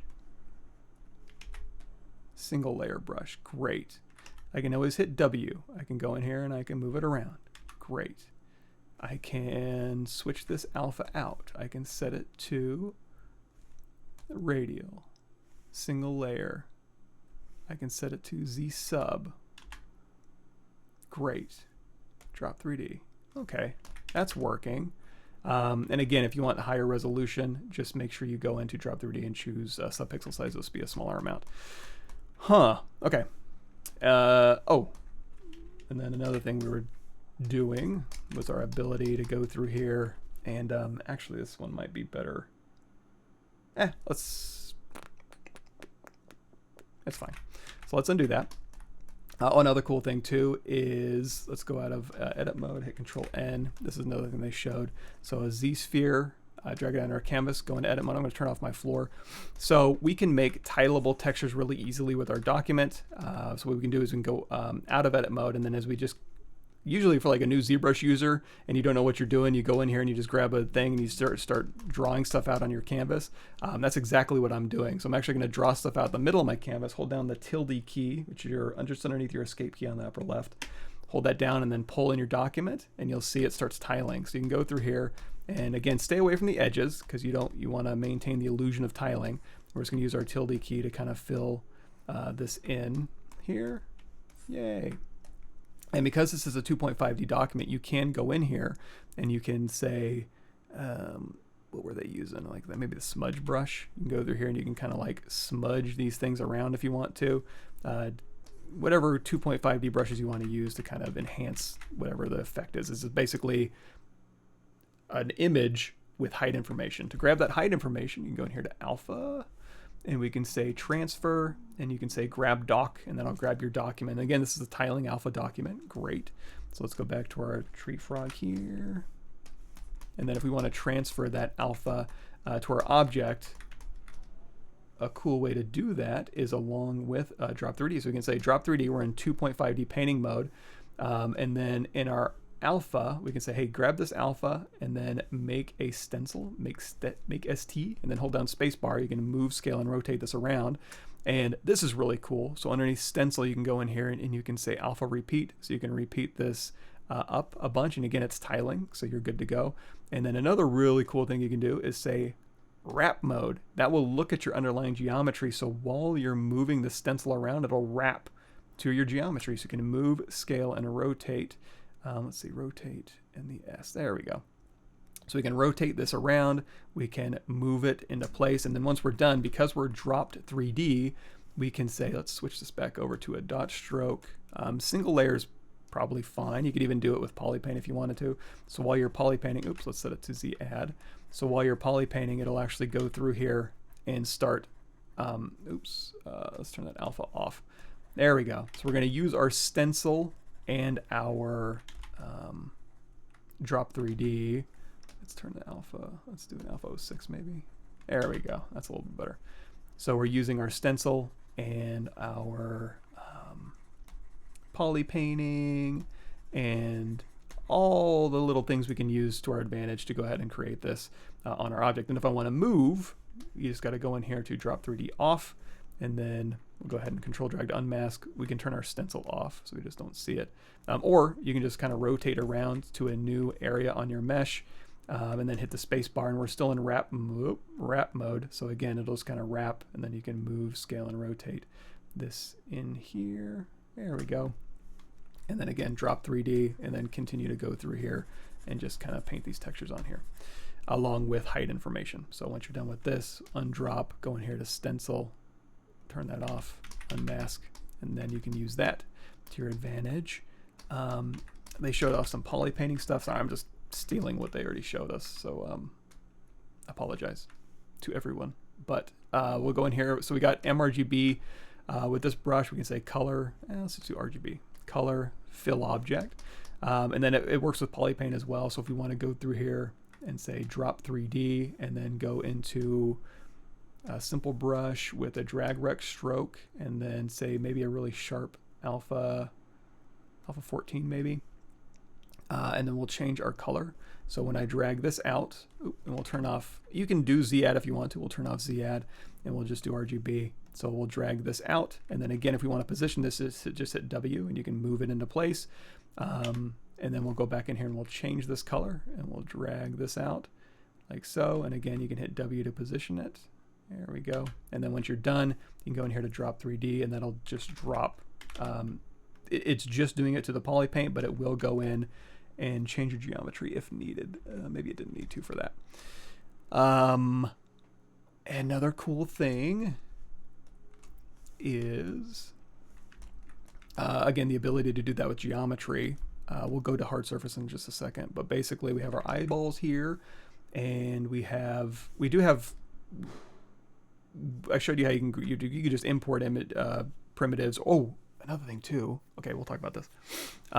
So we have primitives we can just pull from, right? So let's go in here to document, Drop3D, and of course you can set that to a hotkey if you want. Just hold down Control Alt and tap and then assign it to a hotkey.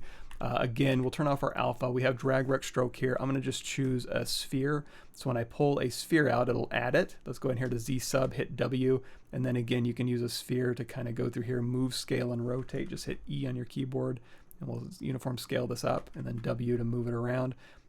So we've got this, and then maybe I want to do an additive one now, so we'll go in here to Z add, and we'll just add a sphere here, and we'll hit W, and we'll put this into place. Great. And then we'll go out of Drop3D, and there we go. So now we have, in this case, we want to do geometry, modify topology, mirror, and weld across the X with delete lower.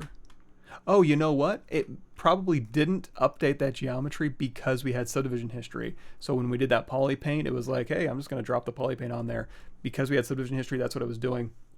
Same thing with this one. It probably didn't update the geometry because it had subdivision history. But in this case, it worked actually pretty well. So you can use it with subdivision history if you don't want it to change the geometry.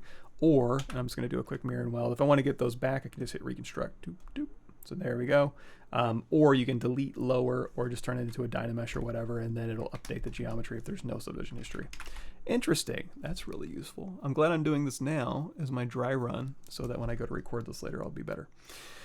Sorry to use my guinea pigs. Okay, so there was another cool thing I want to show you. Let's go in here to this one. We'll get some hard surfacey. This is Joseph's drone. Let's turn off perspective, turn off floor, let's turn off poly paint. Oh, there we go. And then Alt tap like this one here. There we go. So now this is just a nothing mesh. I think it's just probably, by nothing I don't mean that in a bad way, I just mean there's not a whole lot of geometry there. So if I go in here to dynamic subdivision, you see dynamic on and off. If I do Shift D, that turns dynamic off. It's just a very low res mesh. If we're going to be doing Drop3D or any sort of 2.5D work, remember you can always hold down Alt and tap on that surface and then Shift tap that Z direction to put your camera exactly looking straight down to this object. So when we go through here and we're like, okay, great, I want to Drop3D, it's under a document here, Drop3D. Just like we were talking about earlier, now we're in 2.5D mode. We can switch this to line stroke with an alpha.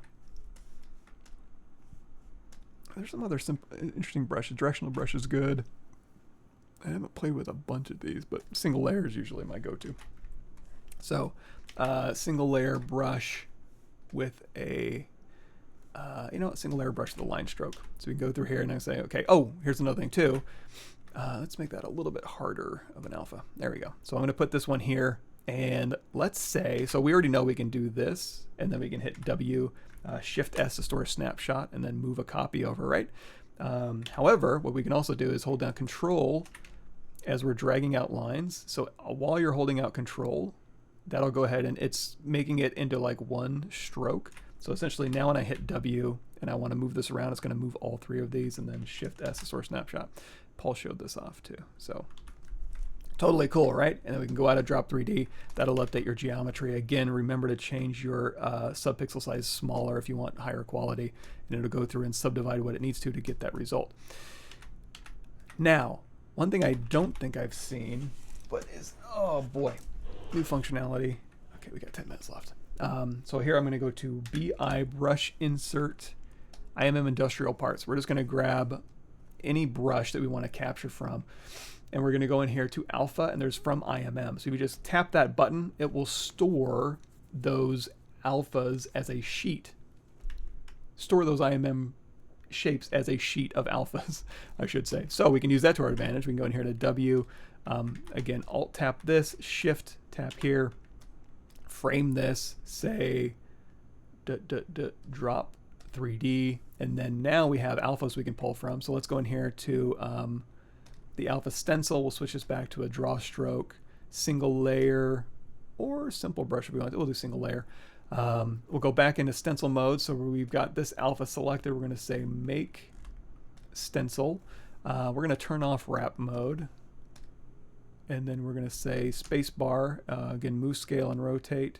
So we can scale this up. We can rotate it like so, just to kind of position it. And again, kind of move it into place. And then you can use your stencil to kind of go through. Oops, let's turn off the alpha here. To go through and just kind of paint, you know, these little alphas on here. And then once you're done, we can say stencil off, and then we can say drop off. There we go. So now we've used stencils. Oh, another thing too, I think you can adjust last. I unmasked. So when you just hop out, you can go through here and you can modify. You can push this in, you can pull this out. So you can actually go through here and adjust last on the fly. Neat. Was that it? Stencils, I'm in. I don't have my notes open, but I think that's a lot.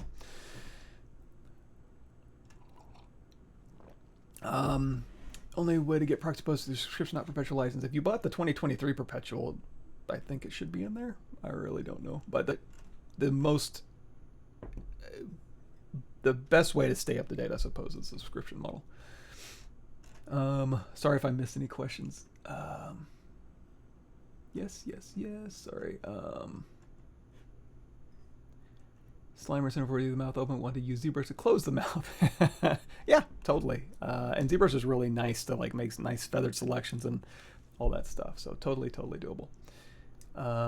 Create an edge with ZModeler like Maya. It kind of depends. Like for example, we have this here. Let's do Shift D. A lot of different ways to create edges in ZBrush. So in Maya, it would be something like you would go in and do like an insert edge loop like this, or you can go in here and you can say insert multiple edge loops. We'll go ahead and keep the polygon for now. You can do, let's go ahead and say insert. You can extrude edge loops. All you got to do is just go in here and say extrude. So it's a ZModeler brush, BZM.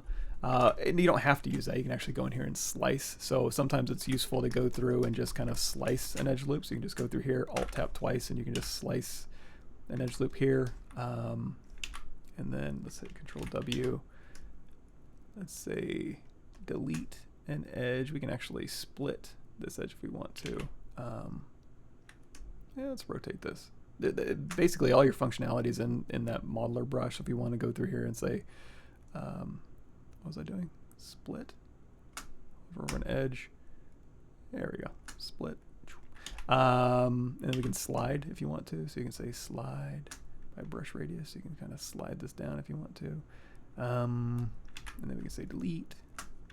And so you can also store different types of ZModeler brushes. So this ZModeler brush, it's got everything set up like this. You'll notice I have ZModeler slice and ZModeler topology.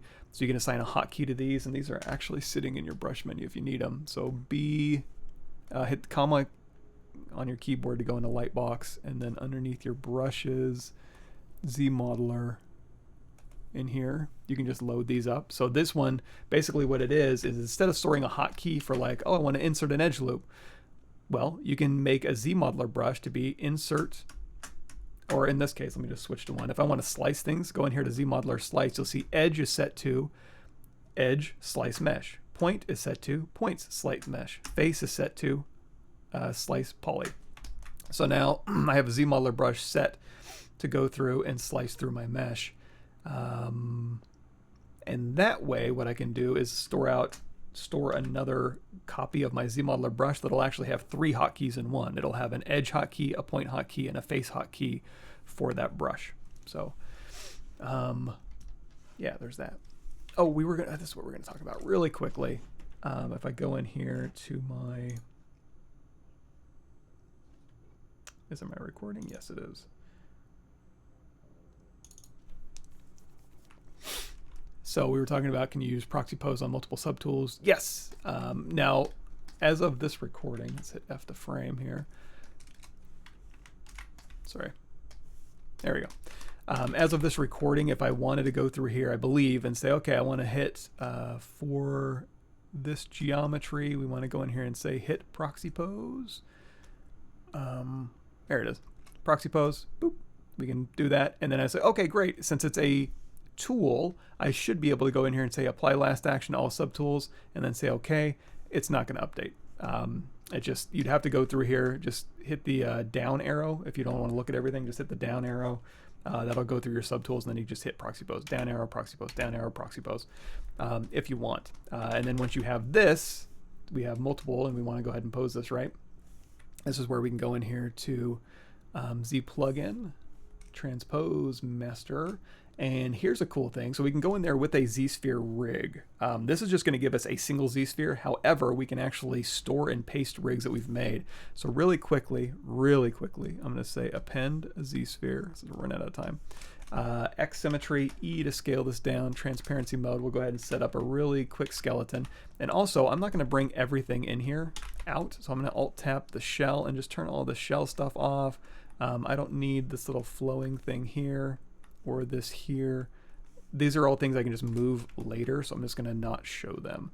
And then my ZSphere here, again, go back into transparency mode, Q, draw, W, hips, Q, draw, W, toes, Q, move, Q, move, Q, move. And this is a little bit more normal anatomy. So here, top of the head, I'm not going to do jaw control. Base of the neck we'll need. This is top of the rib cage. We'll do a little lumbar here. And then out from here, we'll go ahead and do, I guess we can do clavicle control. Yeah, why not? And then we'll do shoulder. And then again, I'm not going to bother doing the fingers. We're just going to go to the wrist, and we can pose the fingers afterwards with just transpose and masking or whatever. And then elbow. And then we want a little chest control here. So out of this area here, and again, you can turn off transparency. Oop, turn off ghost if you want it to snap to your object as you're drawing. Yeah, we'll do one more. Again, these are just the child helper joints to maintain volume. I'm probably going to have a little bit of an issue here. Because again, anything that's down the middle of the object is going to start binding to the legs. So I'm going to put a little bit of a helper here. And then just like we did with the Rancor, we'll put a little volume preservation back here for that booty. Okay, so we have this ZSphere rig sitting out here. I'm not going to send it over a transpose mesh, but I can say that and say store my rig. So I can save this file off as its own rig, load it up as a Z tool, go in here and say store rig. So when I go through and I say, okay, I want to transpose all of these subtools together. Let's turn off transparency. I can say, okay, let's transpose mesh with the ZSphere rig. T-pose mesh, that's going to take my proxy pose along with my subd level 1 for all my other objects, or just my other objects if there's no subdivision history. It's going to give me the Z-sphere. I'm going to say paste my rig. That'll go through and paste the rig that I had in memory, and then I can go down here to this rig. And again, let's go to adapt to skin, density 1, Dynamesh resolution down to 0, rigging, bind my mesh. So now when I go through here, I can rotate this around. So this is exactly what I ended up doing. Let's turn on X symmetry here. When I did my folded arms pose for this one here. Actually, I'll just pull it up here. I was doing some really goofy stuff, sorry. Let's see, recording, thumbnails. So this is exactly what I did. It was just basically take Subtool level 1, put a quick rig in it, move the stuff around. I didn't even have to do that much correction, like almost none. And then I just had my little pose turtle here. I guess we don't need that anymore. So, oh, and that was another one too. This little Burt Reynolds Rancor up here was all just Proxy Pose, quick rig, put it into place. So yeah, whoa, X symmetry turned off. Let's bend them, oops, rotate, there we go. You got to do your sound effects. You got, and so now as we're bending the leg, we do have the volume preservation here. We can use this kind of a sculptable thing. So now we're just kind of moving everything in a hierarchy kind of position. Again, we have a proxy pose and subdivision level 1. So if I want to hop back out, we can go transpose to sub T. That'll move everything back into its position. And then for our proxy pose, all it did was move those verts. They still have the relationship. So I can just turn proxy pose off. My high res will come back. And then all the stuff I didn't want to move, like the shell that I just want to keep on its own, I can just go through here and say move multiple. So I'm going to say U, come back, hit W. Let's go ahead and say move multiple. I'm going to undrag over everything. And we'll say I want to grab, oops, W, U, and U. Where did everything go? I want U, and U all to move together. Sorry about that. So now I can go through here and just kind of mass, oops, let's turn off X symmetry. Mass move these like hard surface areas here. We can just kind of move those into place. Oh yeah, and then let's turn everything else back on. We can turn the rig off. And then these ones too, we can say move multiple, undrag, drag over.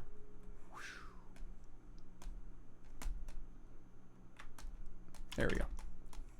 Yeah. Dee-ding. All right, 8 o'clock. We made it.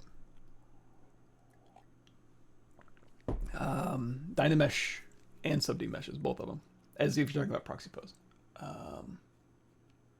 Cool. Turn the background to an all gray. Like here's my background is black. Gradient, some of my work area is small. So here's how you fix that. So go in here to your document, and if you click on the back right here, just click and drag, you can actually select any color you want. So I'll just pick like a, a nice medium gray, or you can just select from your interface if you want to, make it dark gray. The other thing you need to do is go in here to document range. So this is probably what it looks like now. Turn your range down to 0, and then go down here to save as startup doc. And that will, every time you start up ZBrush, it'll bring in this document. If your document's small, so let's turn this, we'll say resize. Yes. So let's say your document's not quite taking up all the space. Again, document, background, change the color, and then document, hit this W size, and then hit new document. That will make the document fill up all of this area here. So now when you're working on stuff, you have access to the entire area. And it's not oversized, so you're not wasting memory. And then again, document, store, or save as startup doc, and then that'll keep that. So every time you start it up. Yeah, cool. When you drop an IMM, would the dropped IMM be distorted if perspective is off? Yeah, if you're talking, Drop3D, and then you use the IMM brush, it is literally just an alpha. You're exactly right. So it'll, if it's like tilted and it looks good from you, for your point of view, your camera point of view, and then you undrop the object and you rotate to the side, it'll go straight back. So not as maybe useful as like using an IMM brush, but just another option for you in that particular case. Cool. Thank you, Walt. Oh man, what I don't know could fill a warehouse for sure. Like the big warehouse at the end of Raiders of the Lost Ark. If the object is big, yeah. Well, if the document specifically, because you can go in here. It's like, hey, I want to capture this. I want to render this. I want to render this in like 1920 by 1080. Well, you can go in here to your document and say turn off proportional, and then say 1920 tab 1080, enter, and hit resize. Yes, and just so we can see a little bit better, let's go in here to document back, and we'll just pick a really obnoxious color. So now if I hit Control N, our document. So you may be thinking like, okay, I want to render this out, and I want to save it as a beautiful something to post to my ArtStation. So I'm going to hit BPR to render. It's rendering shadows out. And then once it's done, I can say, there's a couple different ways you can do this. You can go in here to render pass, and you can just say, just click this to store your composite 1920 to 1080. You can also go in here, I think, to document grab doc. Or you used to be able to, I forget. Hey, we'll just go in here, composite. Just click this, and we'll go ahead and save this onto our desktop as a, I'll save it as a PSD file. So Photoshop BPR composite, hit save. The problem with this is if I hover over this, you'll see a preview. See how in my document it looks like he's pretty close to the top and the bottom, but then when I'm exporting this, he's actually kind of floating. That's because we can't see our whole document. So you can go in here to document, zoom, and we can zoom out, and you can see, oh, that's our actual document size. So now I can, render this as a 4K, 8K, whatever I want to, position this appropriately. So now when I hit BPR render, and then we go and export this composite, it'll be the full 1920 by 1080. However, if you're ever working in ZBrush and you're just kind of sculpting, you don't want, let's go to document, actual. You don't want a bunch of extra pixels just sitting, wasting memory outside of the document window. So that's why we go in here to document, W size, new document, and that will just make a document with these pixels right in here. So if that makes sense. Cool. All right. Thanks, everybody. If I can spell, have a good day. And I'll see you on my channel on Thursday. We'll figure out something else to do. But go. Take it easy.